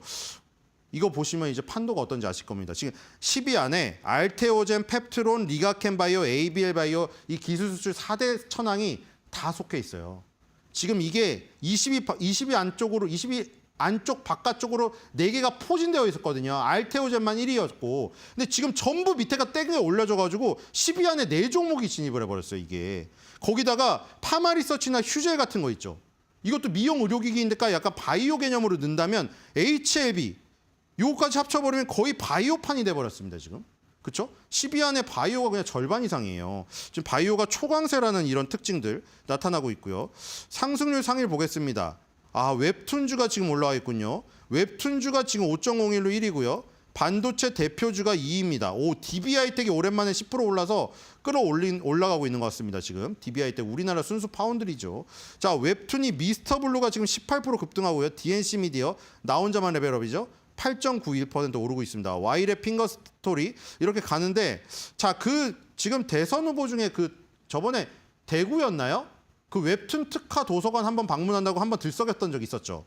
그 들썩였던 적 있은 다음에 추가적인 모멘텀이 나와야 올라갈 것 같았는데 왜냐하면 도서관 방문은 사실 그 뒤에 쭉 매일 도서관 방문을 할 수는 없잖아요. 그래서 더 큰 모멘텀이 나와야 될까 싶었는데 오늘 더 큰 모멘텀이 출현했더라고요. 왜냐하면 지금 뭐가 붙었냐면 네이버랑 넷플릭스가 붙었어요. 그러니까 지금 넷플릭스 여러분들 보시면 웨이브도 그렇고 솔직히 학폭물이 많아서 좀 그렇긴 하거든요. 요즘에 아시죠? 학폭물 엄청 나오는 거 지금. 웨이브에 또 여러분들 사랑하시는 봉식이 역할 맡으신 분들이 주인공 맡아가지고 또 학폭물 하나 또 나왔거든요. 지금. 복면 쓰고 복면 브라더스라고. 그리고 그 전에 약한 영웅이라고 넷플릭스에서 지금 2까지 나왔는데 굉장히 뜨거운 반응이었잖아요. 근데 그 2개가 학폭물이라 솔직히 일진 이런 거 나오고 폭력이 너무 심해요. 그렇긴 한데 그게 다 웹툰 기반이거든요. 그러니까 지금 넷플릭스나 웨이브 같은 OTT가 뭘 찾고 있는지 아시겠죠? 이제 자기네 미국 기반의 문화라던가 이런 거 트럼프가 그 얘기를 괜히 한 게 아니거든요. 트럼프가 그 얘기를 했잖아요. 헐리우드가 예전만 못하다. 이제 헐리우드 영화도 보호해야겠다고 하면서 관세를 여기도 헐리우드 영화에 들어오려고 하는 다른 나라 영화 콘텐츠들한테 관세 부과한다고 그 얘기까지 나왔어요. 지금 아마 철강이나 이런 데 관심을 두느라고 거길 못 들 것 같은데 좀 두렵습니다. 철강이나 이런 거 대충 중국 문제 해결되면 자기네 문화 콘텐츠까지 지금 보호하려고 들 것 같아요. 그 얘기를 꺼냈기 때문에. 그래서 지금 넷플릭스가 지금 그런 거예요. 미국 문화를 찾다가 미국 문화가 좀 약해지니까 동양 문화권에 관심을 갖고 그리고 웹툰에 관심을 갖는 거예요. 웹툰이 굉장히 뜨겁구나, 이 시장이. 그러면서 지금 얘기 나온 게 네이버 협업 가능성이 나왔거든요. 지금 최수연 대표님이잖아요. 이 젊으신 80년대생이신데 최수연 대표님이 미국 현지에서 넷플릭스 경영진을 만나 북미 컨텐츠 사업 협력 방안을 논의할 것이라는 전망이 나왔다고 해서 지금 웹툰주가 초강세예요, 지금. 그래서 지금 우리나라 웹툰주 중에 발굴해서 원래는 웹소설, 웹툰 이런 게 애니메이션화되고 애니메이션이 영화화되고 실사화되고 이게 바로 원소스 멀티유즈. 그래서 이제 나중에 굿즈까지 팔고 이런 개념이거든요. 지금 나 혼자만 레벨업이 어떻게 보면 그런 단계를 제대로 밟아가고 있는 이런 킬러 컨텐츠가 되고 있는데 게임도 나오고 굿즈도 나오고 실사화도 됐죠. 다 애니메이션까지 되고 실사화만 되면 되죠. 이제 다 나왔습니다. 자, 그래서 지금 미스터블루가 계속 강세인데 미스터블루 한번 보도록 하겠습니다. 자, 미스터블루가 그동안 사실 못 떴어요. 지금 보시면 2024년에도 월봉이거든요. 20개월선에 가로막혔고 지금도 사실 지금 뜨겁게 오른 것 같지만 20개월선에 저항을 받아가지고 지금 못 오르고 있습니다. 그리고 이 부분이 어디냐면 지금 계속해서 저점으로 작용하던 부분이 무너진 거죠. 그렇죠? 여기 보시면 항상 이 부분이 저점이었잖아요. 2020년부터. 그렇죠? 2020년, 22년, 22년, 23년, 24년. 계속 저점으로 작용한 데들을 무너뜨려 버리니까 저항으로 바뀌었죠. 정말 답답합니다, 지금. 그렇죠? 그래서 미스터블루가 무협에 또 저희 강점이 있지 않습니까? 무협을 또 어떻게 만화하고 좀 잘 해봤으면 좋겠는데 옛날에 전우치라는 게 영화화 됐는데 강동원 씨가 나와서 했는데 아주 초대박은 안 났어요. 그래서 어떤 무역과 판타지와 SF를 엮은 것을 계속 우리나라 영화에서 시도하고 있더라고요. 그래서 좀 성공했으면 좋겠고 미스터 블루에 그 4대 천왕이 다 들어가 있거든요. 무협지 4대 천왕. 아까 기술수출 플랫폼 4대 천왕은 아니고 또 여기 이 세 개 씬에 4대 천왕이 있어요. 미스터 블루가 데리고 있고 그 작가님들을. 자, 이 작가님들이 결국에서 계속 24시간 공장을 돌려가지고 아이디어로 웹툰, 웹소설을 쏟아내면 넷플릭스라는 거대 자본이 들어갔고 그거를 실사화해줘요. 그쵸? 그래서 대박이 나잖아요. 봉식이가 왜 대박이 났습니까? 디즈니 플러스에서 강풀 작가님의 만화에 꽂혀가지고 그쵸? 웹툰에 500~600억을 쏟아 부어주니까 그걸 실사할 수 있었던 거예요. 그 돈 없으면 실사 못해요. 지금 보시면은 강풀 작가님 그 만화를 보세요. 그게 돈이 조금 들어서 실사할 수 있는 내용인가? 다 초능력이거든요. 돈이 없으면 실사를 못합니다. 그래서 지금 OTT들이 우리나라 웹툰주들에게 붙을 가능성이 굉장히 높아서 네이버 웹툰, 미스터 블루, DNC 미디어 이런 회사들 이 지금 콘텐츠 프로바이더들을 노리고 있다. 이런 게 굉장히 그 강점인 것 같고요. 이번 뭐 새롭게 들어오는 정권이 어디가 될지 모르겠지만 이번 정권 하에서 웹툰주들이 더욱더 부흥해서 넷플릭스, 뭐 디즈니 플러스 그리고 웨이브 이런 데랑 협업을 해서 아주 대단한 그 화려한 콘텐츠의 부활을 이끌었으면 좋겠습니다. 자, 오늘 한 줄 매드평은 약한 영웅 2에서 나온 대사를 응용해 볼까 합니다. 뭐 보신 분도 있고 안 보신 분도 있으시겠는데 저는 거기서 금성재라는 그 캐릭터가 너무 매력적이었거든요. 나쁜 놈인지 착한 놈인지 그것도 모르겠는데 혼자 그냥 활약하는 시라소니 같은 인물입니다. 자, 그래서 넷플릭스와 네이버의 관계가 이러지 않을까 싶습니다. 넷플릭스가 와서 야, 네이버! 낭만 합격!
시청구인 대통령 윤석열을 파면한다.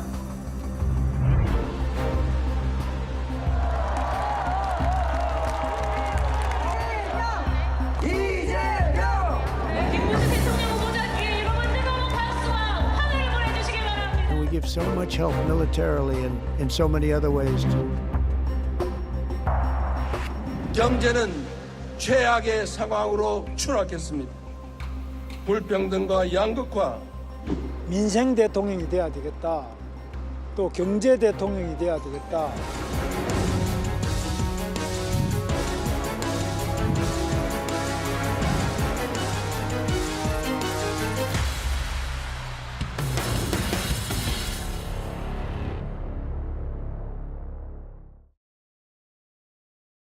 네, 제21대 대통령 선거가 내일로 다가왔습니다. 이제 국민의 선택 딱 하루 남은 겁니다.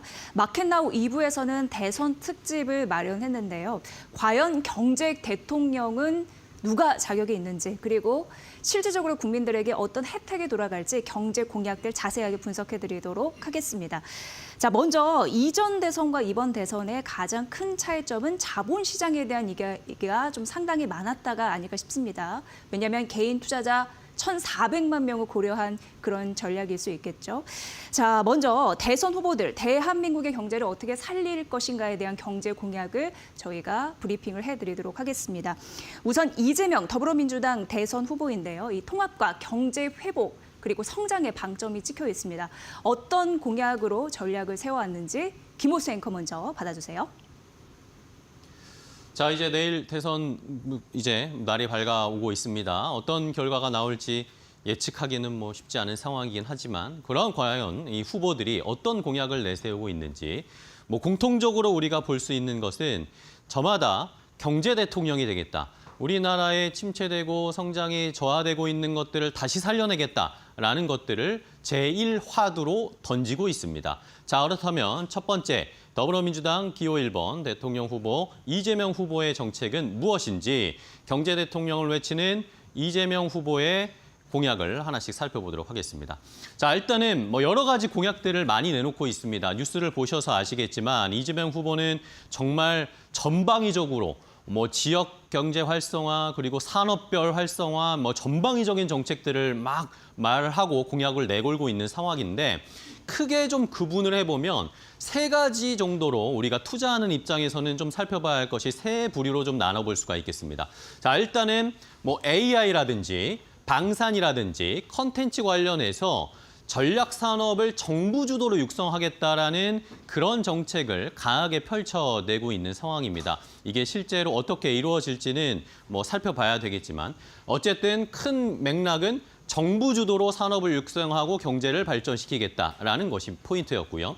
두 번째, 우리 투자자들의 입장에서 중요한 것, 이제 우리의 주식시장을 어떻게 선진화하고 건전하게 만들 것인가에 대한 이야기인데 민주당을 포함한 이재명 후보는 지금 상법 개정을 통해서 일반 주주의 권익을 보호하겠다라는 것에 중요 방점을 찍고 있습니다. 그리고 마지막으로 민생 회복이 중요하다라고 이야기를 하고 있는데 뭐 지역 화폐라든지 이런 식으로 내수를 부양할 수 있는 그리고 소상공인과 골목 상권을 강화하겠다는 민생 회복의 공약, 이 크게 세 가지의 맥락으로 우리가 투자 포인트를 잡아볼 수가 있겠습니다.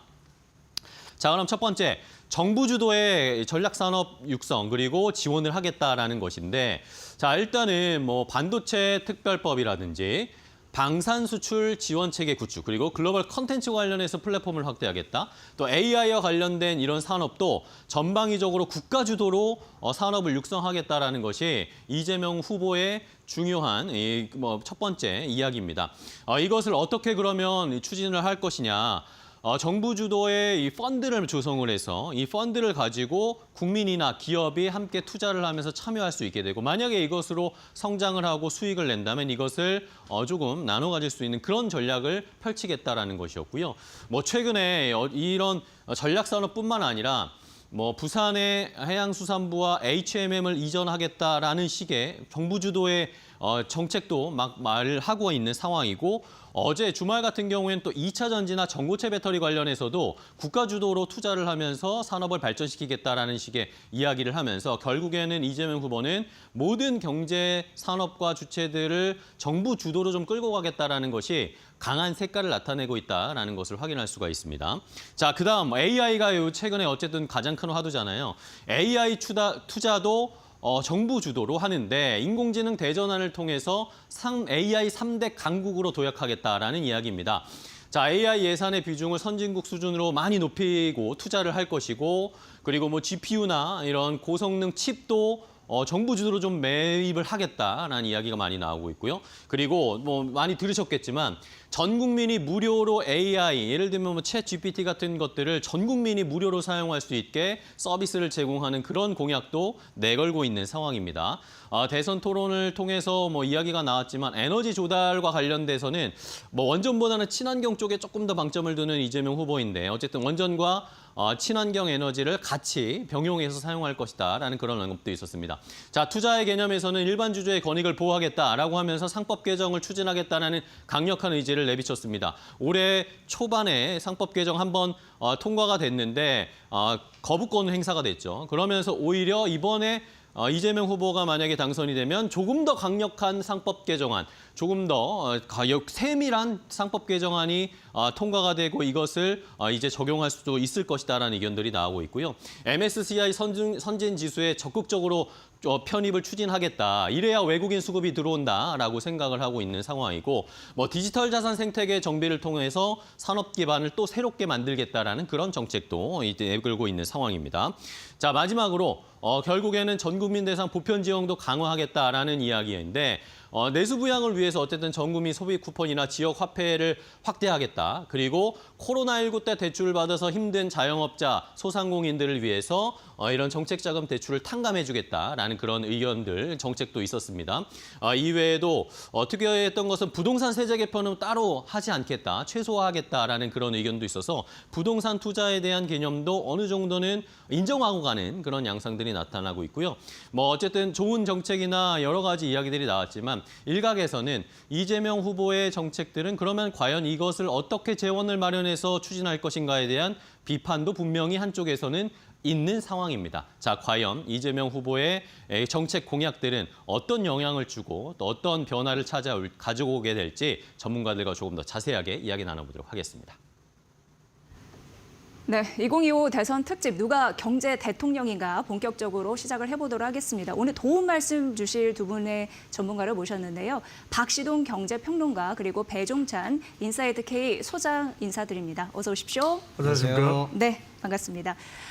일단 박시동 경제평론가님은 이데일리 TV 처음 출연이십니다. 네. 예, 소중한 발걸음 해주셔서 진심으로 감사드리고요. 아닙니다. 뵙게 돼서 저도 영광입니다. 네. 지금 그 계엄 사태 이후에 지금 6개월 만에 조기 대선이 치러지고 있는데 네. 시청자님들에게 인사와 더불어서 어떻게 현재 조기 대선을 보고 계신지 느낌 좀 부탁드립니다. 네, 이렇게 또 좋은 프로그램에 참여할 수 있게 돼서 영광입니다. 박시동 경제평론가입니다. 사실은 절체절명의 사항이에요. 네. 내수도 최악이고요.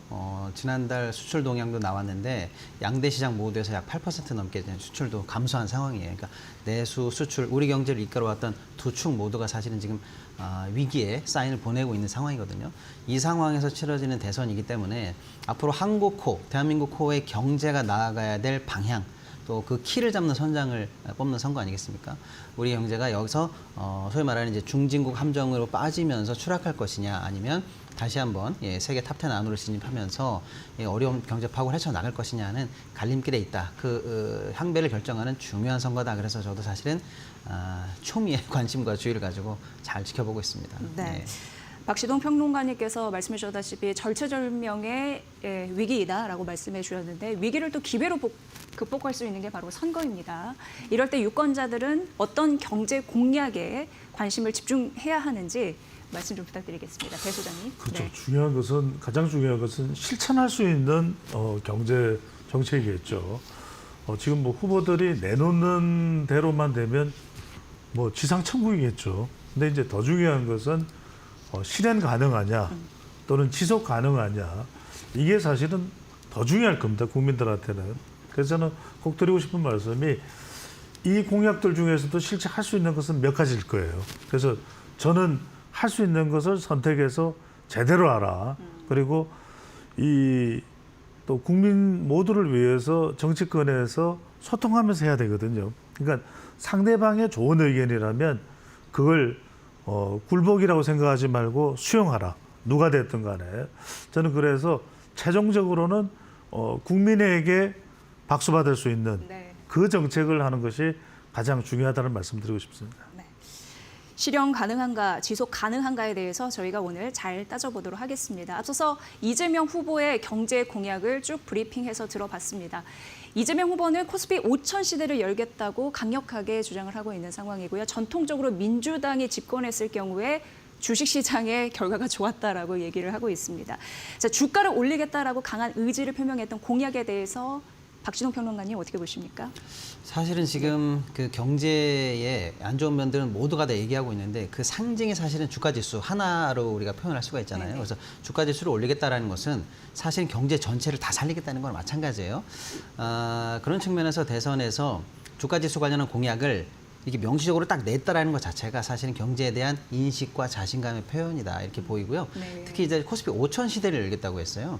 어떻게 보면은 지금 이제 막 겨우 2,500 오늘은 물론 2,700 박스권을 넘었습니다만은 이 말씀을 하시기 전까지 이재명 후보가 이 얘기하기 전까지만 해도 2,500 박스권이었거든요. 예. 근데 갑자기 2배죠 사실은. 기대감이 2배도 더 되는 있습니다, 일단. 5,000 예. 포인트를 얘기했다는 것은 어떤 측면에서는 사실은 정치인이 낼 수 있는 우리 사회에 대한 희망적인 메시지인 측면도 있습니다만 구체적으로 한번 따져가 볼게요. 5,000은 허황된 얘기냐, 오로지 레토릭이냐라고 봤을 때 몇 가지 이제 중요한 그 개혁 로드맵이 있더라고요. 하나는 소위 말하는 코리아 디스카운트를 확실하게 해소하겠다. 네. 최근에 우리 시장 3년 동안에 우리 시장을 떠난 우리 투자자 동학개미가 48%예요. 네. 그리고 그때 나간 돈이 180조가 넘습니다. 근데 그분들이 왜 떠났냐? 우리 시장이 매력적이지가 않아서예요. 그렇죠. 그리고 예. 본인이 우리 시장에서 주주로서 대접을 받지 못한다는 속히 말하면 이제 주주들을 이익을 대주주 쪽으로 몬다라든지 분할해서 다른 기업으로 뺀다라든지 이런 네. 일을 많이 겪었거든요. 그래서 이런 코리아 디스카운트만 해소되면 쉽게 말하면 집을 고치면 늦었지만 집 나간 외양간을 고치면 집 나간 투자자가 돌아올 수 있다. 그 자금만 해도 얼마냐라는 거고요. 그런 구체적 로드맵으로 3법 개정, 물적 분할 완화, 물적 분할에 대한 네. 부작용 완화 같은 다양한 대책이 있고요. 특히 이제 눈길을 끄는 게 저 PBR 관련한 주식 퇴출, 그다음에 자사주 소각 의무화 이게 있더라고요. 저 PBR주 관련해서는 지금 선진 시장보다는 뭐 비교도 안 되지만 인근에 있는 중국 등등등에서 비교가 안 돼요. 그리고 PBR이 1이 안 되는 주식도 지금 굉장히 많거든요. 네. 그러니까 상대적으로 그런 주식에 대해서 자사주 소각 같은 걸 의무화하면서 주가 관련한 부분에서 약간 부양이 되거나 그걸 못 따라오는 주식을 만약에 소각한다면 현재 시장 가치를 유지한다는 전제 하에서 남은 주식이 속가지니까 그러니까 불필요한 주식이 속가지니까 남은 주식만으로도 시총을 고르게 분배하면 적어도 3천, 4천까지는 편안하게 갈 수 있다. 그렇죠. 예. 그리고 그런 붐이 업이 되고 경제 전반이 살아난다면 5천까지도 임기 내에 달성할 수 있다. 이게 이제 공약의 핵심인데 일단은 뭐 로드맵은 충분히 저는 합리적이라고 보고 예. 적어도 선거 앞두고 이 정도의 희망적인 메시지는 일단 듣기는 좋아 보입니다. 긍정적으로 네. 평가하고 싶습니다. 예. 최근에 그 지주 회사를 비롯한 저 PBR 관련주가 이렇게 오르는 흐름들이 있었잖아요. 그 기대감을 반영을 했다라는 생각이 들고 2천에서 이제 3천, 5천까지 갈 가능성 여기에 있다라고 말씀해 주셨습니다. 굉장히 의미 있게 말씀해 주셨고요. 지금 상법 개정안에 대해서 건드려 주셨는데 이제 물적 분할 이슈도 함께 담겨 있거든요. 이게 전반적으로 이재명 후보의 흐름을 보면은 자본 시장에 참여한 그 투자자들이 공정한 게임을 할 수 있게끔 토대를 마련해 주겠다라는 의지로 풀이가 되거든요. 어떻게 보셨습니까? 그렇죠. 좋은 의견이고 방금 전에 이제 박시동 평론가 말씀하신 부분이 중요한 내용이고 저는 이렇게 생각이 듭니다. 코스피 5천을 가겠다라는 것, 뭐 3,500, 4천 가도 지금 상황으로 보면은 뭐 성공이고 박수를 칠 일이죠. 그러니까 중요한 것은 이재명 후보나 김문수 후보에서 좋은 정책들을 저는 다 취할 필요가 있다. 이재명 후보가 이야기하고 있는 부분도 충분히 검토해서 반영을 할 부분이죠. 왜냐하면 개미 투자자들이 손해보지 않도록 하는 거 중요한 것이고 지금 시장에서의 주체들은 또 외국인도 됩니다. 또 기업도 됩니다. 또 기업 밸류업을 할 수 있도록 하는 것도 중요하고 그러면 저는 이런 부분들을 특정한 너무 이제 고집과 원칙에 의해서 이거 아니면 안 된다라는 것보다는 그동안 우리 시장이 보완되지 못한 점들이 분명히 있거든요. 그런 점들에서는 뭐 상법 개정안 이 부분도 아직까지 일단락 나지는 않았지만 이런 부분도 실제 시장과 또 기업 운영과 관련해서 포함해서 가장 최적화된 그런 쪽으로 이제 절충을 하는 것이 필요할 테고 그 다음에 뭐 합병식 기업 가치를 공정적으로 평가한다든지 조금 전에 말씀하신 물적 분할과 관련된 부분도 투자한 주주가 이제 이 손해를 보는 일이 있어서는 안 되겠죠. 그럼에도 불구하고 기업 가치도 올라가게 하는 것도 필요합니다. 그러니까 이제 지금 오늘까지가 아마 종합소득세를 내는 그런 날짜가 될 텐데 실질적으로 보면 배당소득세를 종합과세에서 상당히 또 난색을 표하는 그런 경우도 있어요. 이건 또 김문수 후보의 이 공약에 들어가 있거든요. 그러면 이런 부분들을 분리과세하는 것이 어떻게 정시에 또 도움이 되는 부분도 있을까 하는 부분도 같이 좀 생각을 한다면은 정시에는 우리 경쟁력을 뭐 상당히 뭐 선진국 시장으로 가서 좋은 게 아니라 신흥국 시장이라도 훨씬 더 경쟁력 있게 우리가 3,500억이나 4,000선을 볼 수 있는 그런 구조로 가는 것이 저는 더 중요하다는 말씀을 꼭 드리고 싶습니다.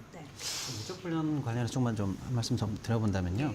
사실은 이제 되게 어려운 개념이라서 뭐 모르실 수도 있겠습니다만은 기존의 주주가 A라는 회사를 가지고 있는데 A라는 회사에서 장사가 잘 되고 이익이 많이 나는 특별한 사업부를 수직적으로 밑으로 빼서 별도 회사를 만드는 거예요. 근데 기존 주주는 A라는 회사에 대해서 주주지만 새로 생긴 B라는 회사에 대해서는 주주가 아닌 셈이 되겠죠. 그러니까 아무리 이 B라는 회사가 이익이 많이 나고 앞으로 사업이 좋아도 기존에 투자했던 주주 입장에서는 이익을 향유하는데 한계가 있단 말이에요. 그래서 B라는 회사가 성장하는 이익은 결국에는 B 회사를 지배하는 지배주주들에게만 미치고 일반 주주에게는 쉽게 말하면 이제 닭 줬던 게 지붕 쳐다보듯이 알짜가 사라졌어요. 알짜적인 이익을 다 뺏기는 이게 사실은 물적 분할인데요. 제가 재밌는 통계 하나 말씀드린다면 2021년인가 2년에 그 해 세계에 상장했던 회사들 미국 시장, 영국 시장, 우리나라 시장을 봤을 때 영국 시장은요. 물적 분할을 통한 모자 동시 상장 건수가요. 0%입니다. 아예 없군요. 아예 없어요. 예. 미국은 0.8이에요. 그 많은 미국 기업 중에서 0.8 거의 없습니다. 거의 없다. 그 해 우리나라가요. 8%가 넘습니다. 알짜 중에 10개 중에 하나인데 사실은 위에 있는 회사들이 주로 알짜니까 거의 알짜 중에 2개 중에 하나는 물적 분할을 통해서 상장을 했다라고 봐야 되겠죠. 우리는 그만큼 기존 주주들의 이익을 해치는 방향의 상장이 다른 유수의 선진국에 비해서는 말할 수 없이 많았던 거예요. 그런데 기존 주주들에게 믿고 투자하십시오 이런 얘기를 계속 해왔단 말이에요. 근데 주주들이 그런 게 속지를 않죠. 그럼 서구 선진 사회는 왜 그런 게 없냐? 기존에 있는 회사를 물적 분할할 때 기존 주주에게 신주 우선권을 먼저 줍니다. 아, 예. 이번 공약에서도 있었던. 그렇죠. 예. 그러면 기존 주주들과 거의 나눠 먹기 때문에 인적 분할하고 비슷해집니다. 그러니까 굳이 물적 분할을 할 이유가 별로 없어요. 그러니까 결국 기존 주주의 이익을 해치지 않게 하면 할 이유가 없는 제도인데 그 결정적인 핵심을 찔렀다고 봐야 되겠죠. 그래서 이 조치는 아마 그동안 물적 분할 때문에 많은 피해를 입거나 이익에서 소외되다고 느끼시는 우리 시장에 투자했던 1,400만 투자자분들께서는 우리 시장을 살릴 키를 찔렀다 이렇게 보시면서 아마 좀 긍정적으로 평가할 것으로 저는 보고 있습니다. 네. 예. 그게 이제 LG화학 이슈였고 카카오 계열사였고 최근 뭐 인적 분할이긴 하지만 삼성바이오로직스 얘기까지 좀 포함되는데 그게 경제 공약 안에 있다 이런 부분이 좀 해소될 가능성에 대해서 언급해 주셨으니까 참고해 보시면 될 것 같고요. 올해 경제 성장률 전망치가 1.5%에서 최근 금통위 보니까 0.8%까지 낮춰졌고요. 그러면서 평론가님께서 말씀해 주셨지만 지금 우리나라 성장은 한계에 봉착했다라는 거 우리도 잘 알고 있습니다. 그래서 이번 이재명 대통령 후보 같은 경우에는 뭐 다른 후보들도 마찬가지지만 공통적으로 AI 시대 강국으로 가면서 이 위기를 돌파해야 된다라고 얘기를 하고 있는 상황인데요. 어떻게 보십니까? 지금은 한 우리나라가 6위 정도로 평가가 되고 있는 상황인데 6위는 크게 뭐라고 해야 될까요? 힘을 쓰지 못하는 상황이잖아요. 그렇죠. 왜냐하면 글로벌 3대 안에 들어가야 되기 때문에 그래서 이재명 후보 같은 경우에도 AI 인프라 확대를 좀 공약을 하고 있습니다. 실현 가능성 있다고 보십니까? 저는 실현 가능하게끔 만드는 게 중요하다고 봅니다. 그리고 이제 후보들이 뭐 이준석 후보까지 포함을 해서 이재명 후보, 김문수 후보 다 AI에 대해서는 아주 적극적이에요. 그래서 지금 내놓는 공약들도 상당히 공격적이기도 합니다. 그래서 이제 지금 방금 전에 이제 앵커께서 말씀하셨습니다만 사실 지금 AI는 3대 강국 안에 들어가도 사실 힘을 발휘할까 말까요. 왜냐하면 미국과 중국이 사실은 자웅을 겨루고 나머지 국가들은 뭐 쫓아가고 따라가고 끌려가고 있는 상황이기 때문에 근데 이제 이재명 후보의 공약 중에 보면 상당히 이제 이런 부분들은 공격적이에요. 선진국 이상 예산도 증액하겠다. 또 민간 투자도 100조 원 시대를 개막을 하겠다. 상당히 물량 공세도 필요합니다. 그리고 AI 데이터 센터 건설을 위한 AI 고속도로를 구축하겠다. 또 구체적인 내용도 포함이 되어 있습니다. 고성능 GPU를 5만 개 이상 확보하겠다. 그러니까 엔비디아의 이런 GPU를 이제 확보를 해야 되겠죠. 이런 부분들이 있고 또 김문수 후보는 조금 차이는 있습니다만 아주 크게 뭐 이게 차이가 난다고 봐야 될지 모르겠습니다. 그러니까 삼대 강국으로 도약을 하겠다라는 이야기도 하고 있고 이제 조성 방법이 조금 다른데 100조 원입니다. 민간 합동 펀드와 글로벌 기업이 참여를 해서 100조 원 조성하겠다는데 이게 쉽게 조성이 될까 또 의문이에요. 왜냐하면 100조 원 이게 말씀하시는 그렇죠. 거예요. 100조 원 펀드라는 것이 뭐 따지고 보면 우리 AI 환경을 아주 긍정적으로 보고 이제 투자를 하는 쪽도 있을 수 있습니다만 이따가 이제 박시동 평론가께서 말씀하실지는 모르겠습니다만 우리 오히려 AI 인재들이 바깥으로 유출이 되고 있는 상황이에요. 그러면 우리의 AI 환경이 그다지 지금 이제 현재 상태로서는 좋은가? 그렇다면 이걸 좋은 환경으로 만드는데도 상당한 노력, 또 투자, 또 시간도 필요하다는 것이거든요. 그 다음에 이제 또 구체적으로 두 후보자 사이 이준석 후보도 조금 이제 따로 별도로 이제 구분되긴 합니다만 여기서 이제 AI 관련해서 이제 전력 이야기를 합니다. 김문수 후보는 전력이 많이 들어가니까 여기에 소형 원전이 필요하지 않냐 이런 이야기도 사실은 하고 있어요. 근데 따지고 보면 두 후보가 많이 차이는 없는데 이재명 후보는 좀 더 국가적으로 공격적으로 가겠다는 뜻이고 김문수 후보는 좀 민간 쪽을 더 기준점을 둬서 활성화하겠다는데 양쪽 다 이재명 후보도 이 재원을 어떻게 과연 효율적으로 확보할 수 있느냐 또 임기 초반에 또 김문수 후보도 임기 초반에 과연 민간 합동펀드가 1,000조 원이나 모일 수 있느냐 안 모이면 어떡할 텐데 라는 부분이 중요한 과제가 될 것으로 보입니다. 네. 뭐 AI의 국가 투자 100조 원 이 이슈 때문에 좀 떠들썩하긴 했습니다만 어쨌든 이재명 후보 같은 경우에는 국가의 돈을 태워서 국가가도 좀 돈을 적극적으로 장려를 해주고 민간 기업도 힘을 합해서 이 경제 위기를 극복하자라는 그런 의지는 있는 상황이잖아요. 혹시 어떻게 보십니까? 네, AI 공약은 지금 김문수, 이재명, 김문수 두 후보 다 사실은 맞습니다. 어마어마한 공약을 냈습니다. 예. 근데 이게 저는 두 분 다 큰 틀에서는 총론에서는 별 차이가 없어요. 그만큼 문제 진단이 정확했다 이렇게 보고요. 결론적으로는 이제 이거는 이제 당위의 문제로 우리가 꼭 해내야 되는 숙제인 것만은 맞습니다. 경제적으로 보면 우리가 전 산업에 걸쳐서 사실은 샌드위치 상황이거든요. 예를 들어서 최첨단 관련한 부분에서는 미국이라든지 이런 식이 조금 밀리고 있고요. 중저가 관련해서는 중국으로부터의 강한 도전을 받고 있는 상황이에요. 네네. 그럼에도 불구하고 자동차든 가전이든 뭐 조선이든 이런 것에 대해서 그래도 우리는 고부가 가치 산업을 잘 할 거야라고 우리 시청자분들이나 우리 경제에 대해서 많은 분들이 그렇게 생각들 하고 계시는데요. 기존에는 그럴 수 있었습니다만은 이게 AI 시대에는 그렇지가 않아요. 예. AI가 기존 물건에 탑재가 되는 순간 전혀 다른 물건이 됩니다. 제가 재밌는 예를 하나 드리면 로봇 청소기입니다. 예. 청소기요? 세계적으로 잘 만드는 회사 하나 있죠. D로 시작하는 회사 하나 있고 우리 삼성과 LG도 거의 뭐 자웅을 겨룰 만큼 최고입니다. 그런데 우리 솔직히 가전에서 요새 제일 히트치는 청소기가 뭔지 아시죠? 중국산 로봇 청소기예요. 중국이 정말 왠지 아세요? 예. 거기 위에 AI가 탑재됐기 때문에 전혀 다른 물건이 됐습니다. 네. 앞으로 자동차 현대기아 최고죠. 그런데 거기에 자율주행이라든지 AI가 탑재되면 중국산이라고 우리가 무시했다가 전혀 다른 물건과 경쟁하게 되거든요. 네. 이런 식으로 AI는 앞으로 우리 산업 또 우리 국가의 미래를 얘기할 때 떼놓을 수가 없는데 안타깝게 최근에 경쟁에서 저희가 뒤처졌죠. 아까 살짝 나왔습니다만 AI 경쟁력 세계 6위죠. 의미 없습니다. 그리고 AI 관련한 인재 순유출국 우리가 2, 3위예요. 근데 우리 위에 이스라엘이 있어요. 나라가 조그맣잖아요. 그리고 미국으로 많이 나갑니다. 그런 나라를 제외하면 사실상 순유출국 1위입니다. AI 경쟁력이 많이 떨어졌어요. 당연히 예산을 많이 넣고 국가가 자본과 기술을 총화해서 모아서 끌어내야 됩니다. 그런 의미에서 양강 후보 두 분 다 100조를 얘기했거든요. 그 정도는 해야 되는데 자세히 보면 5년간 100조니까 1년에 20조입니다. 못할 규모 아니에요. 근데 자본 조달 방법이 두 후보가 약간 다릅니다. 이재명 후보 쪽은 국민펀드를 얘기했어요. 정부가 예산을 태우고 나머지 사이드를 민간도 참여할 수 있게 열자라는 그런 식으로 툴을 만들자는 거고 김문수 후보 측 공약은 그냥 민관 합동펀드라고 해서 개인보다는 기업이나 이 자본시장 내에서의 스킴을 이용한다라고 해서 기존 툴이거든요. 약간의 미세한 차이는 있습니다만 제가 볼 때는 100조 정도 5년간 해야 되고 할 수 있을 것으로 보입니다. 예. 네.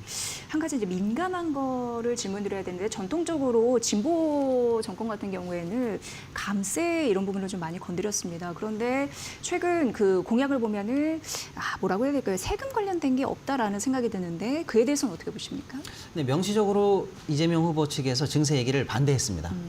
근데 앵커님 말씀하신 것처럼 기존에 전통적인 범진보 후보라면은 증세를 늘 얘기했고 그 증세가 된 열매를 복지로 전환하겠다. 뭐 이런 얘기가 늘 그냥 상투적으로 나왔었거든요. 근데 이번에 하지 않았어요. 이유가 있습니다.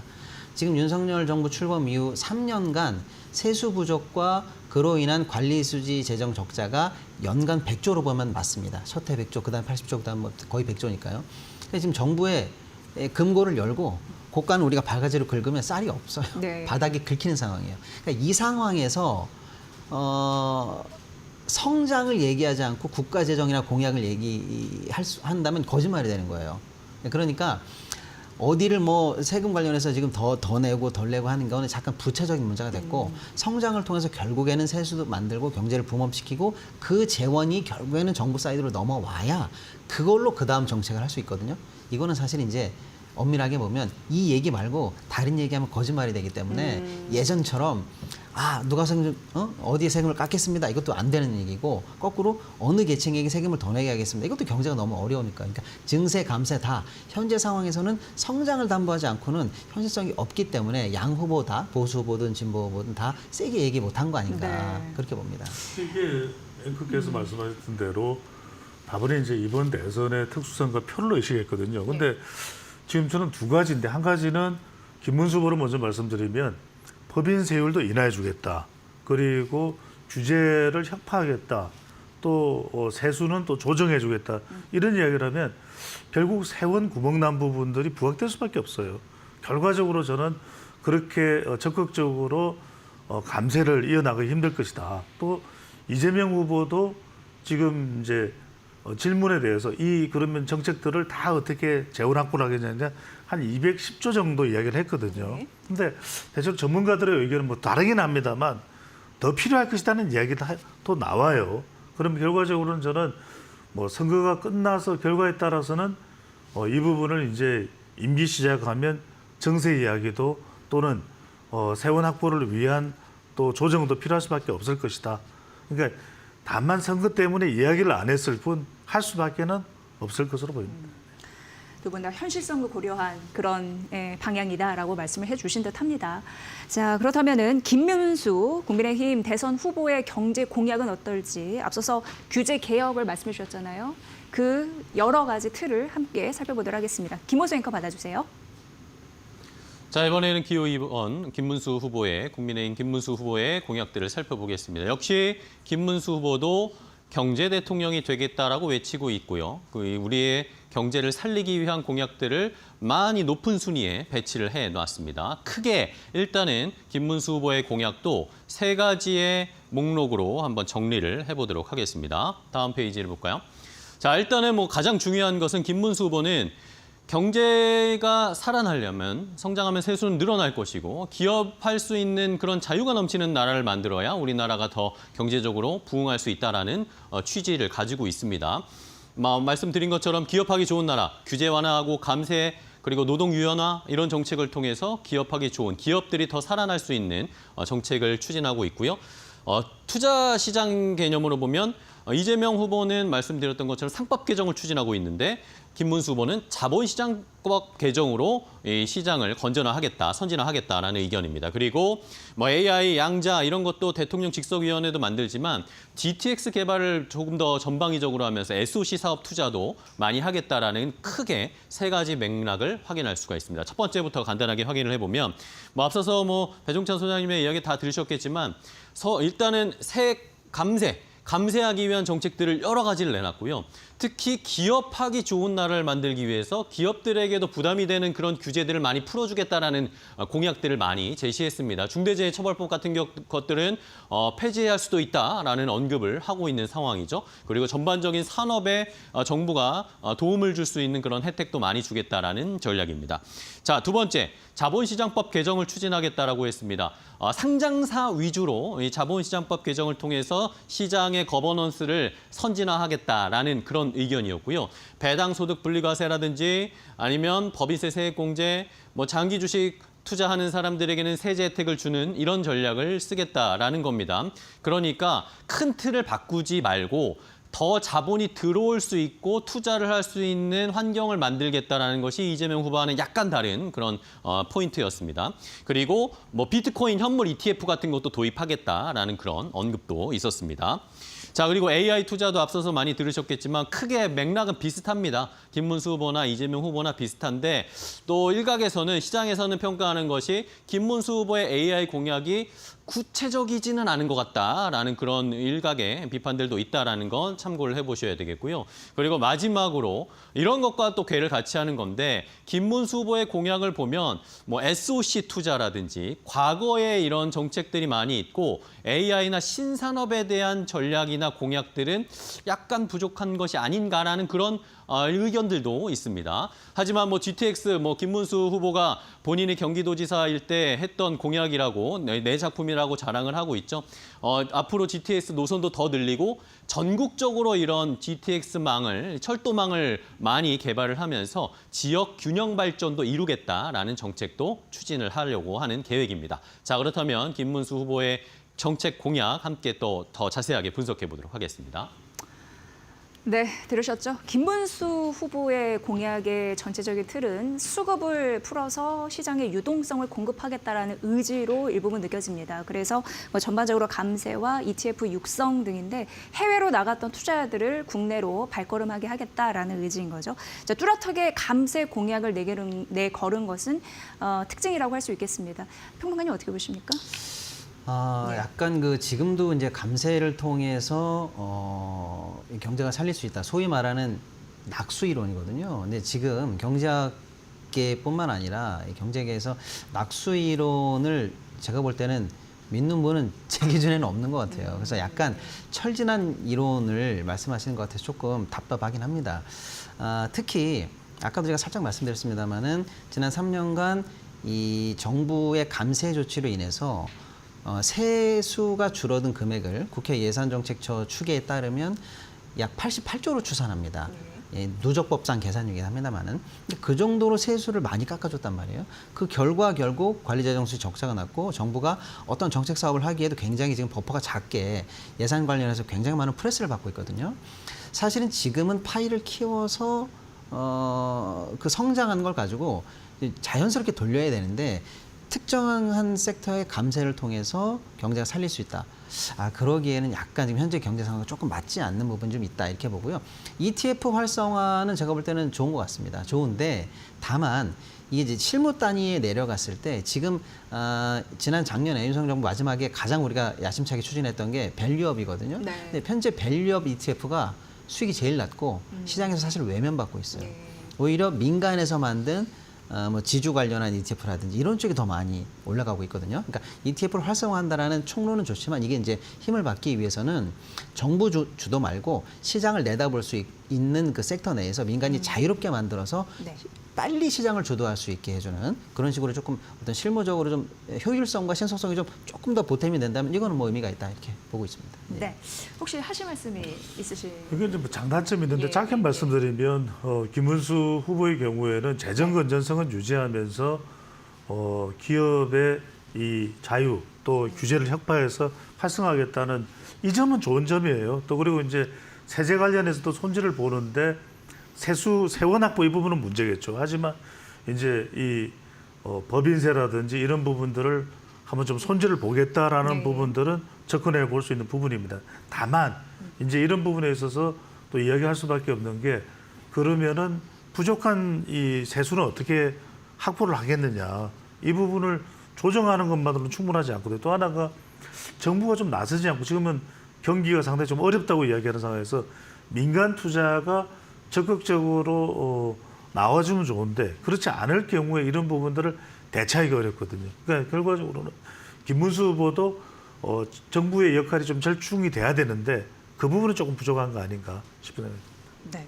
그리고 앞서서 저희가 이재명 후보를 공약을 좀 분석을 할 때 상법 개정안 추진에 대한 이야기를 잠시 해드렸는데 완전히 결이 다르게 김문수 후보 같은 경우에는 자본시장법 개정을 통해서 상장사 중심의 거버넌스 선진화를 이루겠다라고 얘기를 하고 있는 상황입니다. 시장에 미칠 파급력은 어떻다고 보십니까? 그렇죠. 이제 김문수 후보가 접근하고 있는 것은 일단 기업의 자유를 최대 확대하겠다. 그러면 이제 여기서 기업들은 이제 뭐 아주 환경이 이제 우호적으로 이제 개선되겠죠. 네. 그런 점에 있어서는 뭐 이제 기업이 성장할 수 있는 여건이 만들어질 수 있다고 볼 수 있는데 그러면 또 노동계로부터의 반발이 또 나올 수밖에 없습니다. 네. 그런 점에서 이제 이재명 후보가 이야기하고는 상법 개정안 부분하고는 배치가 돼요.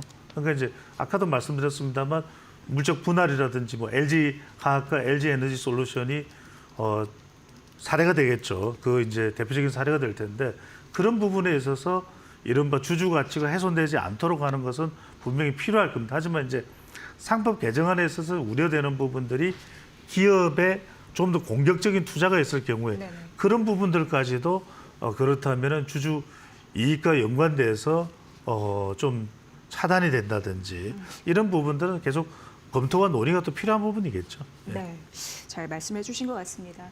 저희가 이재명 후보 그리고 김문수 후보 이렇게 경제 공약들 말씀드리고 있는데 사실 대선 후보들이 대부분 이제 AI 시대에 굉장히 강점을 갖고 이 부분을 지금 노력해야 된다라고 얘기를 하고 있는데 그 전력 수급에 대한 문제 엄청나게 필요한 상황입니다. 그래서 김문수 후보 같은 경우에는 원전의 필요성을 아주 강조하고 있는 상황인데 그에 대한 의견도 좀 궁금했습니다. 이게 가능할 것인지. 일단은 AI는 필수입니다. 뭐가 필수냐? 전력이요. 전력. 예. 그럼 전력이라고 해서 우리가 전력을 생산하는 부분만 보고 있는데 사실은 생산, 집적 그리고 전력을 이제 운송하는 네.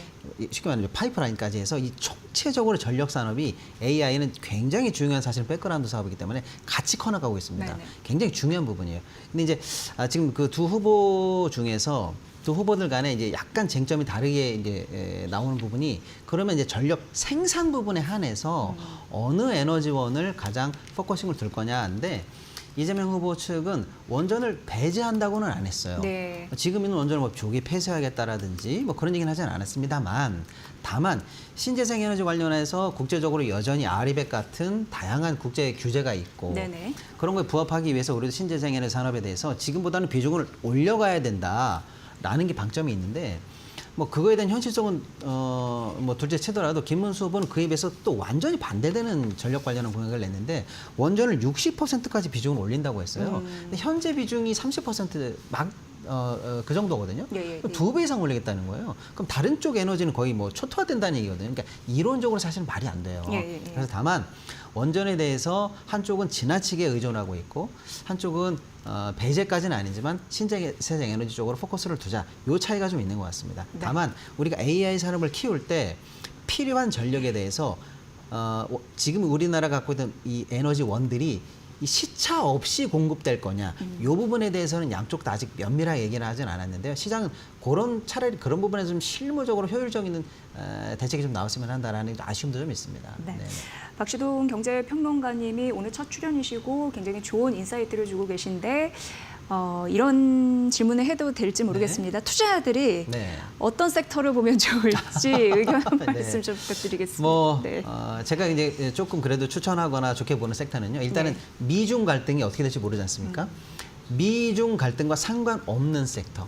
무풍지대. 무풍지대가 예, 있죠. 예. 그리고 방금 말씀하신 게 예를 들어서 어쩔 수 없이 가야 되는 AI, 데이터, 그리고 전력 산업 전체를 얘기하는 겁니다. 그쪽은 미중과 상관없이 우리 시대 흐름으로 가는 거고요. 네. 특히 또 이제 미중과 상관없는 섹터가 한두 개 있죠. 개별 기업이 기술이 좋으면 바로 우리가 인정할 수 있는 게 바이오 쪽. 그리고 또 우리 이제 관계 외교 문제만 잘 풀리면 네. 예, 여전히 엔터에 대해서는 언젠가 콘텐츠. 예. 언젠가 한한령만 풀리게 되거나 미중 관계 또 한중 관계만 조금만 좀 이제 훈풍이 불어주면 또 우리가 할 수 있기 때문에 네. 이런 쪽 섹터의 대장주들을 조금 보시면 어떨까 네. 이런 생각을 해보고 있습니다. 말씀해주신 그 섹터들이 오늘 또 기대감으로 오르고 있어서 좀 연결이 되는 것 같습니다. 소장님 어떻게 보십니까? 예. 또 그 연장선상에서 네. 계속해서 새 정부 들어서면 또 경기 부양을 할 수밖에 없거든요. 계속 우리가 가지고 있는 경쟁력, 원전도 있고 또 K 방산도 있고 또 미국과의 관세 협상에서도 우리가 무기가 될 수 있는 게 조선 아니겠습니까? 예, 그리고 이제 로봇 산업도 계속 이 고령 사회가 되면서 또 인력 구조 조정에 따른 또 재편에 따라서 늘어날 수밖에 없고 주목받을 수밖에 없고 로봇도 있을 테고 또 우주 분야예요. 그러니까 우리가 우주라는 것이 뭐 화성 가고 목성 가는 것이 아니라 저궤도 위성만 해도 우주 관련 산업이 될 수가 있거든요. 이런 부분. 뭐 2차 전지에 관련해서도 상당히 좀 낙담하고 있는데 전고체 배터리 같은 경우에는 새로운 또 신기술이기 때문에 오늘도 올랐어요? 그렇죠. 그런 부분들은 또 주목받을 수 있다라는 부분에서 좀 주목을 해보실 필요. 특히 전력. 네. 그러니까 이제 전력과 관련된 부분은 이 배전과 관련된 부분도 더 우리가 주목을 해볼 필요가 있을 것 같고 지주회사라든지 네. 또 증권주들도 경기 부양이 되니까요. 한번 좀 투자의 문을 열어놓고 있어도 좋을 것 같습니다. 네. 여러분 코스피 5천 시대를 응원합니다. 참으로 봐야 할 섹터가 좀 다양하네요. 좋은 시대 열리길 바라겠습니다.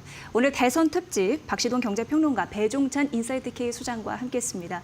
두 분 인사이트 정말 잘 들었습니다. 고맙습니다. 감사합니다. 네, 앞으로 5년이 무엇이 화두일지, 우리 대한민국의 나아갈 길이 무엇인지 저희가 오늘 살펴봤습니다. 자본시장 게임을 공정하게 할 것인지, 시장의 수급을 유입시켜서 시장을 활성화시킬 것인지 이제 시청자분들의 선택이 남아 있습니다. 보다 현명한 선택하셔서 올해 그리고 향후 5년 정말 행복한 그런 대한민국 만들었으면 좋겠습니다. 오늘 2025 대선 특집 마켓나우 2부에서 보내드렸는데요. 여러분 행복하십시오. 전략들 잘 반영해서 투자 승률 끌어올리시길 바라겠습니다. 고맙습니다.